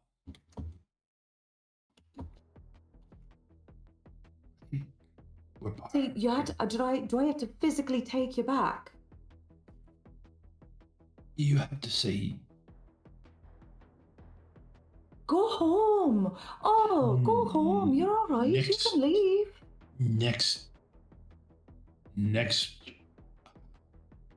next sunrise. And you don't really get sunrise. You don't get words, you're getting kind of images. But you get an image of the beach where the two of you connect. Yeah, right. Well, He basically says, next sunrise, be at the beach. oh, I have to be there to dismiss him. Oh, okay. No, he can go away whenever. He can go away. He as long as you're okay with it, he goes away. But he's saying next sunrise, be beach. No, I think you should go home and check on your place. Mm-hmm. I don't know what happened to that portal.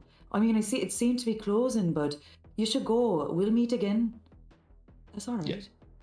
Yep, you get a feeling of gratitude back. And then you feel Tank.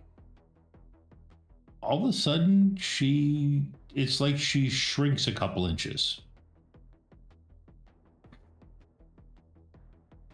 And I look like the I'm sorry, right man. now. Anyway, I look like yeah. So I'm sorry. And they look like they shrink a couple inches, and then a bunch of water pools around them before it disappears. that's weird. Sorry, I didn't go. I didn't know that was gonna happen. I didn't know that was gonna happen. Listen. I told you I had an ancient magic intelligence inside me, did I not? Apparently. I'm going to grab a nearby potted plant and drag it over the puddle so that it's out of the way. The puddle does go away. Let's go. Don't tell him. We're gonna leave. Don't tell him. You just leave. I'm leaving. We're going. All right. We're going. Don't say anything. Right. Not saying anything. No. All right. Well, I know we'll think about it. I'm sorry I can't answer your problem. No, it's fine.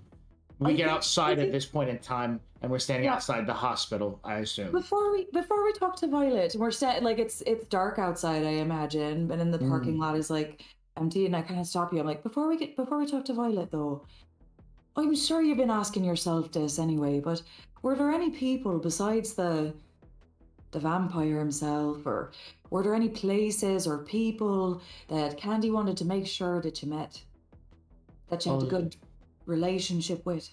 Oh yeah, a lot. Like, she knows a lot of people, and I went all over the place with her. I thought I was just her bodyguard, her arm piece. I knew that I had to dress particular ways to impress people and look good. Just assumed what kind it of was all people? part of- What kind of runners? What kind of people were you mixing with? You know what I mean? Rich people, criminals. That's the same thing. You said the same thing runners. twice there. I did. and I'm gonna he rubs his hand on his scar on his head and he goes, sometimes it's hard to remember things, so for a lot of it, I'm not here. I hope to be here more, but I don't know. So there's parts that I just don't see too well. But I do know this much. And I'm gonna turn, because I'm only wearing pants. Tank has a variety of tattoos. Tank is a Yakuza, which means his tattoos are particularly designed in a way in which they are only seen if he takes his shirt off. And he generally wears long sleeve shirts and keeps his shirts either buttoned most of the way or not. But he will show off that on the back of his shirt, he has Japanese tsunami etched into his amongst his tattoos. And he's like, getting off that stuff, I can feel my mentor spirit again. So, I mean, that's a plus. So I know I remember someone. So. Seeing that water on your back, I don't know. Have I ever seen that before? It doesn't matter. Always. Yeah. It strikes me differently now. And without even thinking about it, I put my hand on the tattoo. Your mentor spirit. Who's that? Do I know? Have you told me that? Oh, she is the tsunami. She's the sea, the ocean. She is kind, she's caring, she provides, but at the same time, her wrath can be powerful and destroying. I met her when I was young. The town I lived in, she came to destroy it, and I met her there, and that's when I awoken. She was the first thing I saw, and she's been with me forever. And I guess whatever Candy was doing kept that from me. Well, good. Well then, and then I punch her on the shoulder just to be a little bit manly about it, and I say, well then, all you need to think, don't even worry about what she wanted from you. You know what you need to know now? You're more powerful for it, and you got better friends. We want better things for you. And no matter what she wanted from you before, she can't have it now. I'll just tell you that. And we're gonna foil her plans. That's what we're gonna go do, right? Yeah. Yeah, right. Yeah. This is the part where we chest bump, right? Yeah. Mm. I don't move. I let them chest bump me because I know That's great. On the ground, rolling away like, oh, I'm sorry. Yeah. So do we hear the yell from the van at this point in time? Of frustration? No. She doesn't yell when she gets frustrated like that. But we're heading to the van. To the van.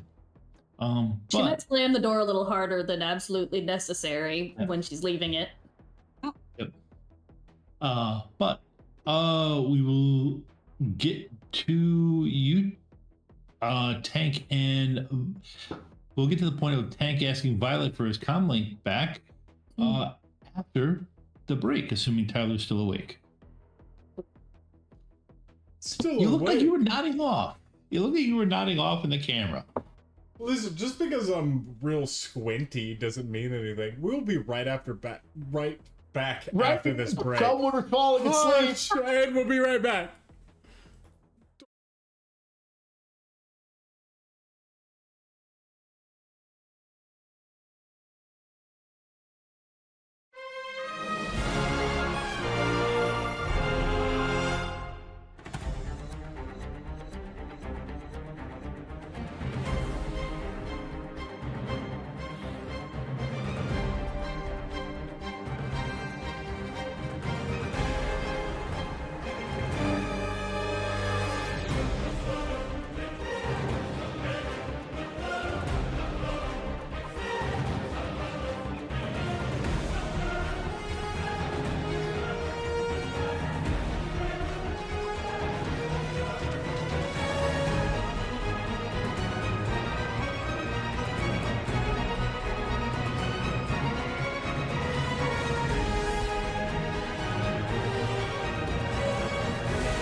Can I just ask, what does the summoning tea kettle look like? Oh, a summoning tea kettle. It looks. It is made out of cast iron that has been painted ritually with symbols. In blood, obviously, that are then coated Obviously. and shellacked over so that they don't flake off. That way it can last for centuries. And we use a nice clear coat though, so you can see them quite nice, quite clear. We mix in with the blood. We mix in the iridescent paint, so it gives us a nice little beautiful shimmer, especially as it heats up. And as you heat it up, that's where the magic happens, because that is when all of the symbols start to glow and get bright and beautiful. And as the tea kettle whistles, that is the summoning ritual complete. If you have an interest in using the summoning tea kettle, or taking part in any of the other worlds in our games, you don't have to have experience. Just join our Discord, and the GMs will work with you and help you find a game you enjoy. The link is in the chat. Ready to level up your cosplay game? Check out the Geek Forge on Etsy. With a variety of props to give your photos that extra spark, you'll find just what you need. Hold magical fire in the palm of your hand, or take a potion to restore your mana. With a large variety of colors, you can choose your own magical flavor for your cosplay. Bring drama to your photo shoots with these vibrant props and more, all available at the Geek Forge. Are you ready to level up your cosplay?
Hey there, everyone.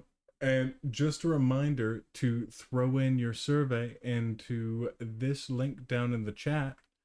Just a reminder, it does genuinely help every single member of cast and crew if you do this. It's going out to everyone, so let us win. Let us be on top. Let us be the alpha channel on Gen Con TV. Go in, cast in your vote, throw in your favorite clip, call it a day. All right? And if everyone's all good to go back in, then let's get right back into it.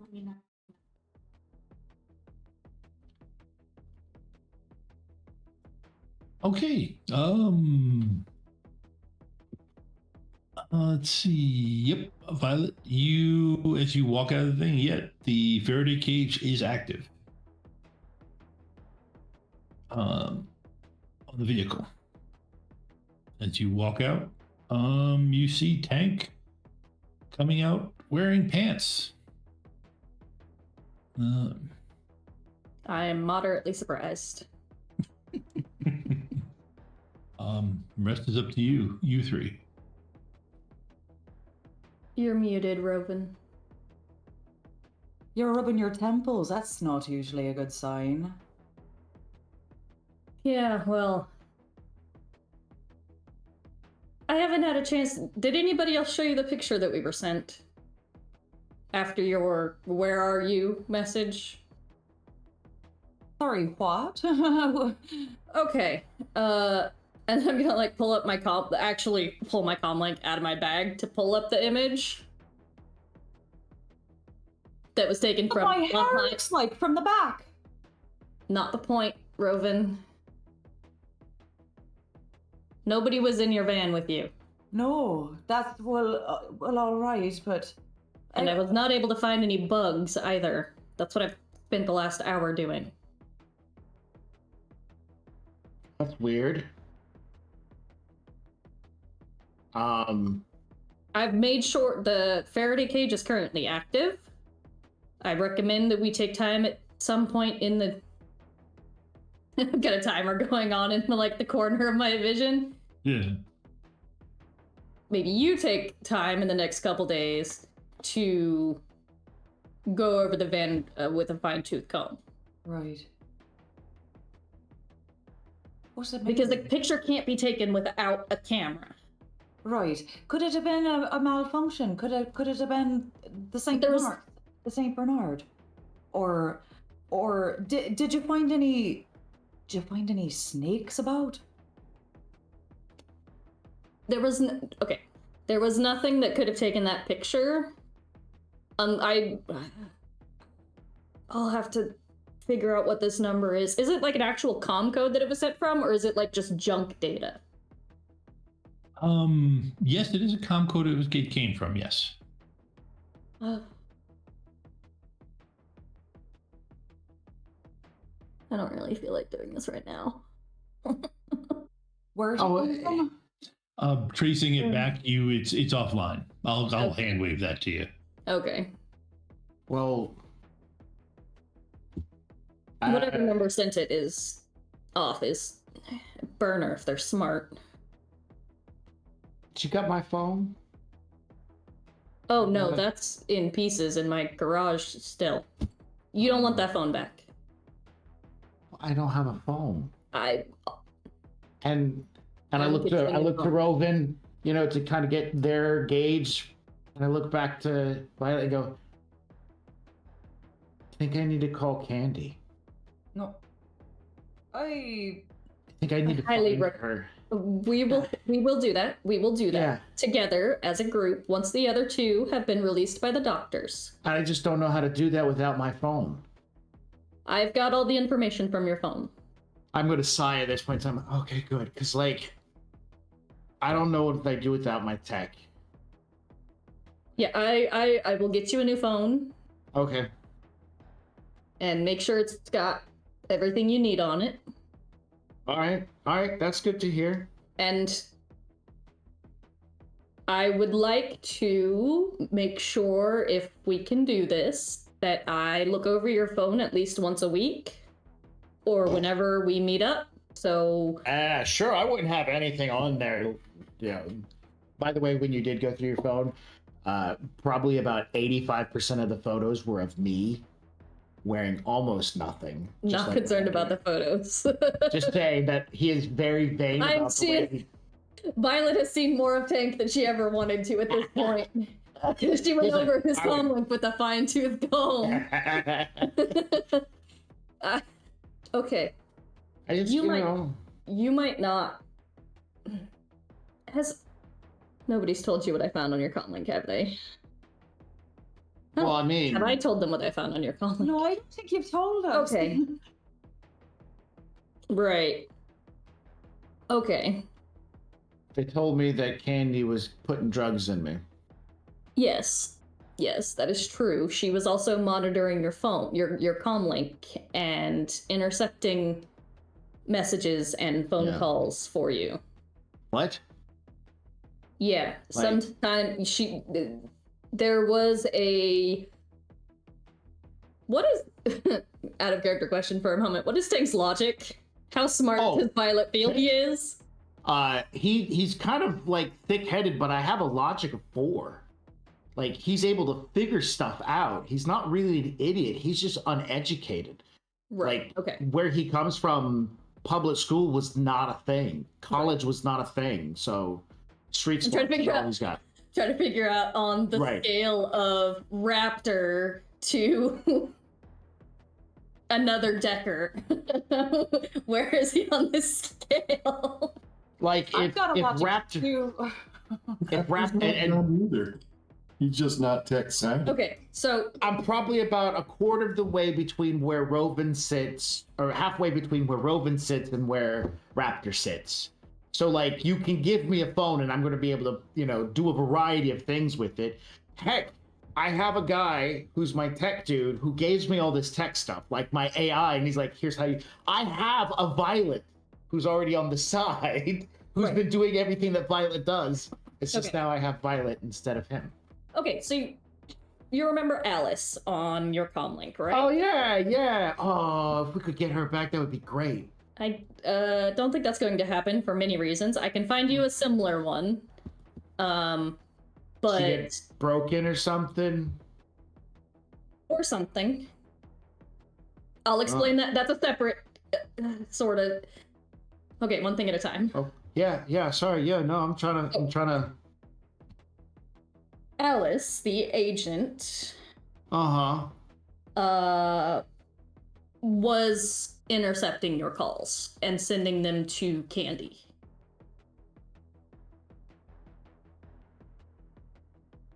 She had somebody, and I know who, make Alice in order to monitor and intercept all of your communications. Yeah, when Candy gave me Alice, I didn't even think anything about it. I just thought that she was going to be able to help me, and she did. I mean, I had never set a grenade off from the other room before. That was pretty fantastic. And then, oh wait, that's not the important part right now. We can get you something similar to Alice. Not Alice, because for one, obviously we don't want Candy intercepting all of your communications. Right. But also, separate topic. Alice is somehow became an AI. She always was. No, she was an agent. They're different. Agents are constrained. This is the same argument you had with It is. Raptor. I'm just making sure. And I'm aware of that. Good. Cool. Keep going. Violet is very clearly aware of this as well. No. An agent is constrained by their programming. They are made to do X, Y, Z. They have a set number of things they can do within very strict, very specific parameters. But I could tell her to do stuff for me, or ask her to do stuff, and she would do it, like Because she order was tacos. programmed to do that. But she seems so real. They do, but they're not. They're Like, she would wink at me sometimes. I think she liked me. But I tried to tell her that's not a thing.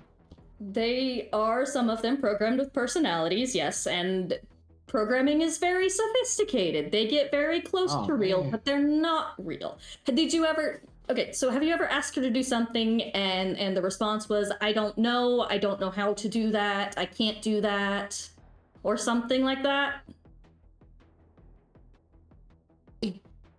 Maybe once in a while she would say something like, oh, I shouldn't do that. Or, are you sure that doesn't seem safe? She'd say stuff like that, and then she wouldn't do it. Be like, I can't do that for you. That doesn't seem safe. That's how she would say it. And those were safety precautions. There were parameters programmed she was into looking the out agent for me. because she was programmed to do so. The big an artificial intelligence can think and determine what they want to do versus what they're programmed to do. They can decide, no, I don't want to do that. I'm not going to do that. I'm going to do this instead, just like you can. I can tell you or ask you to order me tacos, and you can say, no. Anyway. But why would you do that? Anyway. Like tacos. All right. No, I think I understand. Alice is with a friend of mine so that she can be taught and learn how to be an individual and preferably not add to the problems. I guess. Can I see her? Is that like a no? Maybe later. Maybe later. Okay.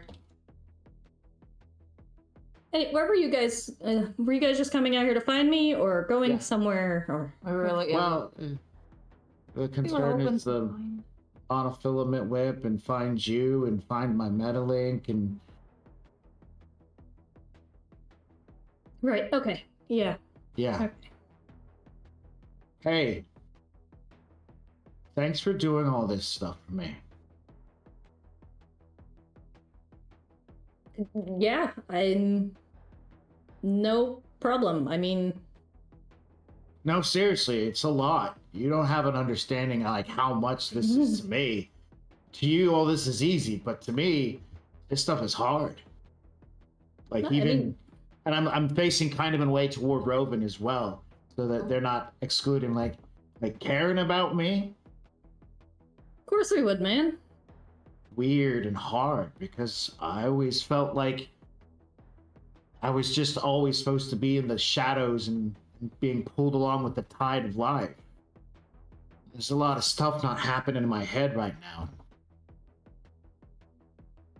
Thank you, both of you, for helping. Yeah, I mean, of course. Not like we're just gonna let you deal with all this bulldrek on your own. Other family members would have from previous life, but that's... Oh, they suck. They do. They really do. They give good tattoos, though. Are good that's undeniable there, that is, yeah. But alright, you said did Raptor drop his monofilament whip, you said? Yeah, I was thinking maybe you could, like, track it down and, like, I can jump and get a vehicle. Oh, there's Raptor's bike. Take Raptor's bike out there and go look for it with your guidance. I'm gonna pull up the news and see if there's anything response in that area at the moment. Pull up my Knight Errant ticker. Or not Knight. Bless it. It's Lone Star now, isn't it? Lone Star, yep. Lone Star Okay. ticker on my comm link. Yeah, there was something. The threat meter got too high for it not to be, but there's nothing nothing going on. I mean, it's not like you guys left a lot of property damage or anything like that. Yeah. As far as things go for Shadowrunners, it actually wasn't too big bad boom babby. Wow. Yeah. Okay. Yeah. No, there wasn't a whole lot of every bullet hit where it was supposed to and stuff like that. Yeah, so we can swing by and see if I you wanna gathered help all of that from Not Too Boom Babby. Me too. Like, totally translates. Yeah, right. Let's take my car.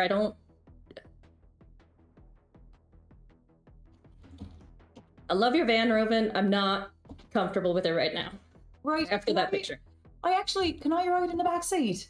I Sure. prefer not to go in there by myself at this moment, if that's all right. In the van. Oh, I'm saying we take my car. This is right. my car. Yeah. Then I want to ride in the back seat to your car. Yeah. Is that Yeah, right? yeah. All right. We'll swing by, see if the monofilament whip didn't get grabbed by the pawns. Right. And pick you up a new comlink while we're out. Cool. Okay. Ice cream. Can I hang out the window And while we ice drive? Like, I No, really why like doing not? that. All right. Go ahead. Checking the timer. Okay. Technically, I can stay up past that, but it's rough. Yeah, I mean, what's the worst that could happen? Don't even, Tom. Well, at Because least you I know have the a car. answer to that. I mean, it's not like I pass out immediately. I can stay awake longer, or I can be kept awake longer. Okay. Although I start to hallucinate. Hey, I mean, you're Also just need to driving. get, Yeah. also All need right. to get Tank a shirt. That would be good to have a shirt. Yeah. So Running around with the Yeah. tattoos. So, okay, you guys head out.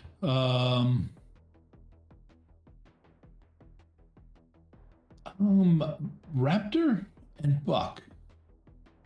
I'm just gonna say that you are. There's very little you can do. You are doing the manly art of watching vampire combat and commenting on its effectiveness from old movies. How much do we know that this is actually going to be real? Like, if you stick the wood in their heart, are they actually going to like fall over like that? No, okay. You know how much precision it takes to be able to stick something directly in someone's heart? Whenever you're talking about the size of someone's heart, there's no way. Like, of course there's a way. Like, take its head off, maybe? I figure probably take its head off, or honestly, I feel like, I don't know, like a welcome mat with like "Don't come in" would also suffice. Now, what if we go into its house and we put the welcome mat on the inside of the door, and then we just never let him come out? Everywhere else is ours. That's right. We can just claim it. It can just be ours. That's right. I think this is a loophole. We don't even have to fight Mother. Oh, well, the thing is, we can do that, plus set a second barrier as a moat around the place. Well, like, of course, this is... water. They can't fly over water. If they can get across the water, why are they leaving sewers? Well, because that ain't water, that's dookie. Oh, that's fair. Is that what you hear? You hear a strange synthetic voice come from off to the side. Dookie, is that what they call water in the sewers? No. Both of you roll memory.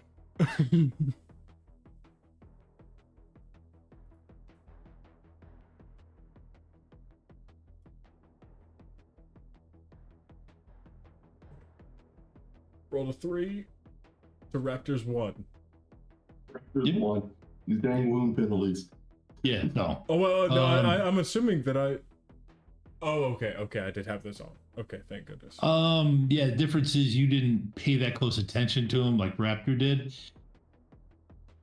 That sounds. The drone that walks out looks a little familiar, but changed, modified. So what were you saying? Going to answer Duke when you look over? No, that's just what we call what's coming out of us down in the sewers, you know? Still a little bit of blood loss, but I'd like to focus in my memory on when we had to perform surgery back over at the prison. It could be that one that went off with Rovan before she became, before she renamed herself the Muscled Mustachio. Dragon Dreckstorm? Yes. I'm happy you remember me. I believe this is yours. And he walks in and drops a whip on your on your bed. Why, thank you. We ain't in any trouble with a building falling down now, are we? Well, is there a reason for the property to be damaged? Oh no, not at all. No, we're good here. We have to stay here for a while. Oh, okay. Yes, then no. I mean, I don't think I always have to destroy property. Well, that's good. I think I've learned that. No, I did the muscled mustachio was spotted near here, and I need to talk to them. Well, they just left. I keep missing them. Well, you know, if you wait here, they will come back eventually. They will. Because if you're moving, they're moving. Chances are, in a city like Seattle, you ain't gonna find it. So it's always best to sit and wait where you know they're gonna be. Sit. Why don't you hang out with us for a little while? I can do that. You know anything about killing vampires? Let me look it up. There we go. Yeah, that didn't go how I expected it to go. But okay. Your yes and reflexes really threw you. Yeah. Actually, this would be a good time to, I think, as we're getting, well, actually, no. They can do the offer whenever they want. So it's not like we have to do a drawing. So we're not doing a drawing this week, so I think it's a good time to go around the table and promote what you're trying to promote. Why don't we start out with Ava? Yeah, I'm Ava Rogers. You can find me Monday nights over on Shadows of Nox. We have a couple more weeks left of the Call of Cthulhu game before we're back to the Dresden Files. Obviously here on Thursdays. Every other Tuesday, sometimes when I can make it, over on Shadows of Nox for the Shadowrun game that is set in the same continuity as this one. And if you still don't have enough Shadowrun after that, you can hear my voice on the Arcology Actual Play podcast, at least in the most recent season that has been, I'm not sure if they're up to date on uploads, but they have like hundreds of episodes of backlog, so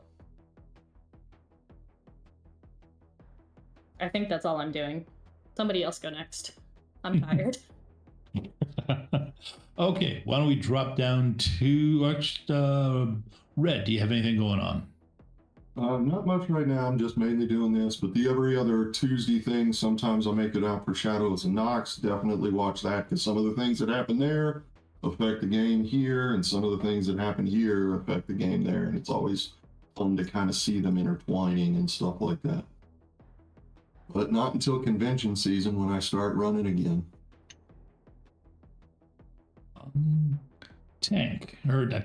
Max.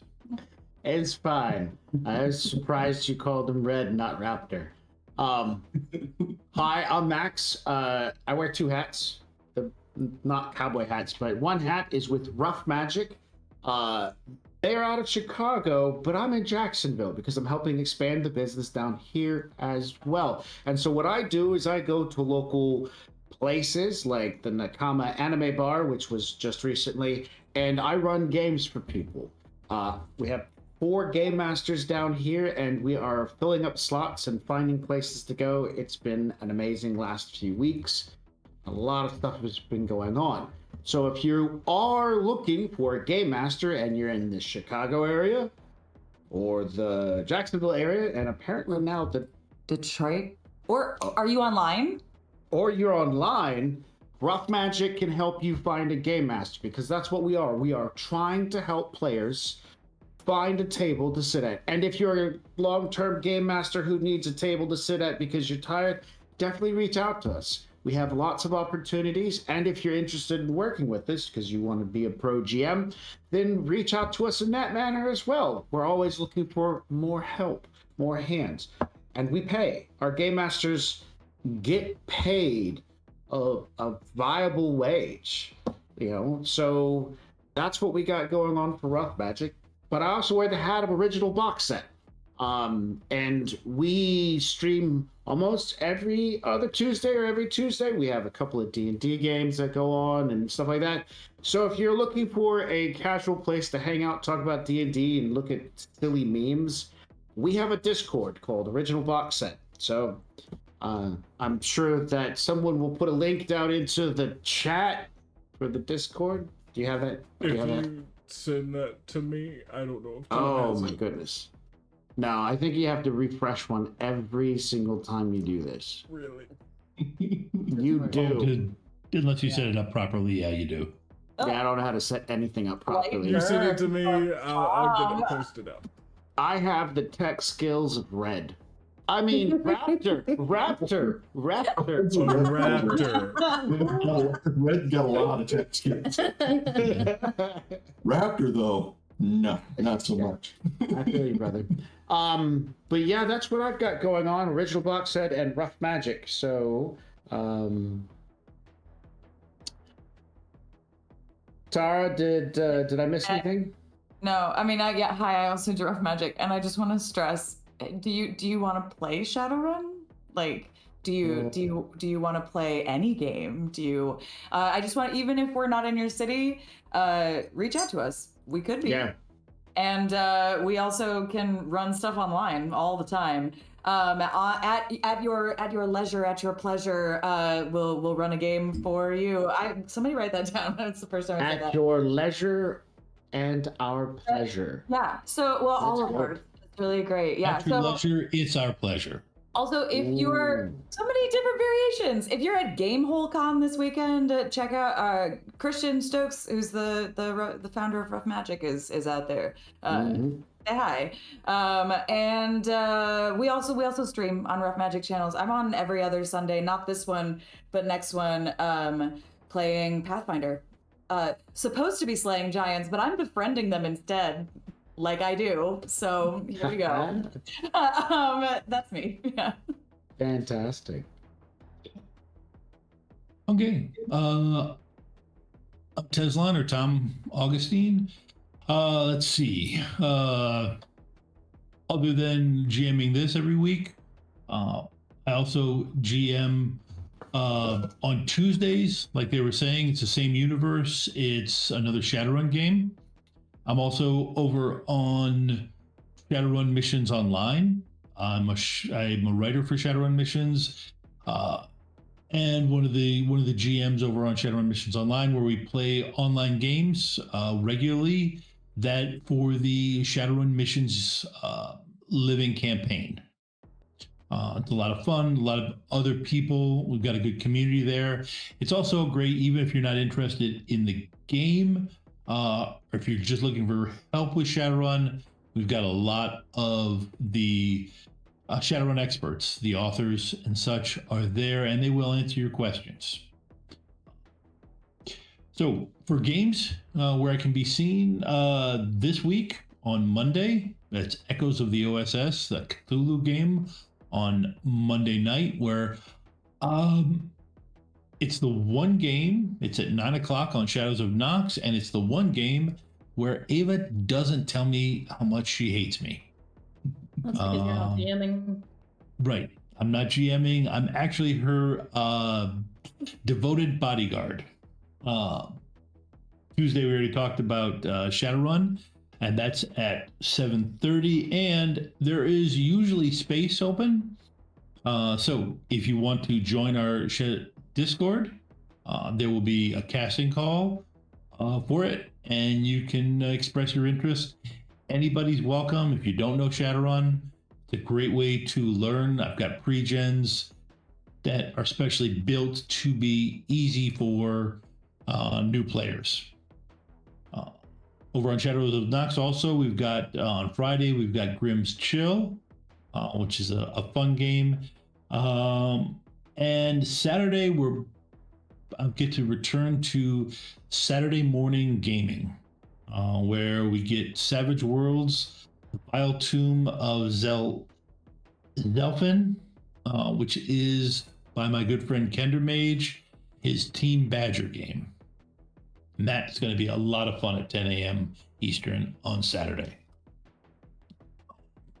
I think I've plugged everything. Now, Tyler, it's your turn to plug some stuff and pay the bills. Let me make sure that I am unmuted. Everybody, in Frostpunk, the role-playing game, Catalyst brings an all-new rule system that emphasizes the teamwork at the heart of Voltron, and also for awesome displays of power from the universe's greatest defender. I will also be at VoltCon for anyone who wants to sit down and play a game alongside someone who knows the game far better than I do. So come on in and sit on down, and I'll try to make it fun while they try to make it educational. With Voltron the RPG and either the old or new skins of the game. And also, just to throw it in there, live right now is Wrath of the Sea Lich. And I have already said the name Ereshkigal correctly enough today that I'm just gonna try avoiding it. It is no, that's fair. Okay, well, thank you. In that case, I will say, in Wrath of the Sea Lich, adventurers must recover the Eye of Chintufi, a powerful artifact coveted by both local treasure hunters and the ancient Yggdrasil Lich, Ereshkigal. Dormant for millennia, in her watery fortress, Ereshkigal now stirs, and her return could spell disaster for the world. And on that same page, there is at least one encounter, if not a full playthrough, of the game, including Luke Gygax, the creator of the game, as well as Luke Everhart, or Matt Everhart, the co-creator of the game. There's at least an encounter.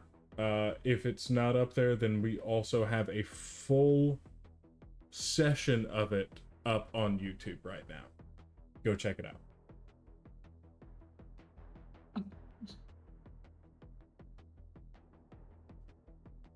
That's what I got. Yeah. And two like good gaming voices. I appreciate that. I feel like I always have the same voice on. You don't. You changed them. But you got to work. You got to really get your. You got to work on your woman voice. Like, I mean, you probably do a deep voice, you know, if you try it. But you got to work on your woman voice. Did we say goodnight and actually end the stream, guys? No, I'm never leaving. Nah, you ain't I'm always on 9. I am on 9. Okay. Oh my All god. right. That's it for everyone. Bye. Then we are all Goodbye, good. everybody. Goodbye, everybody. Bye. We'll see you in a few. Bye. What?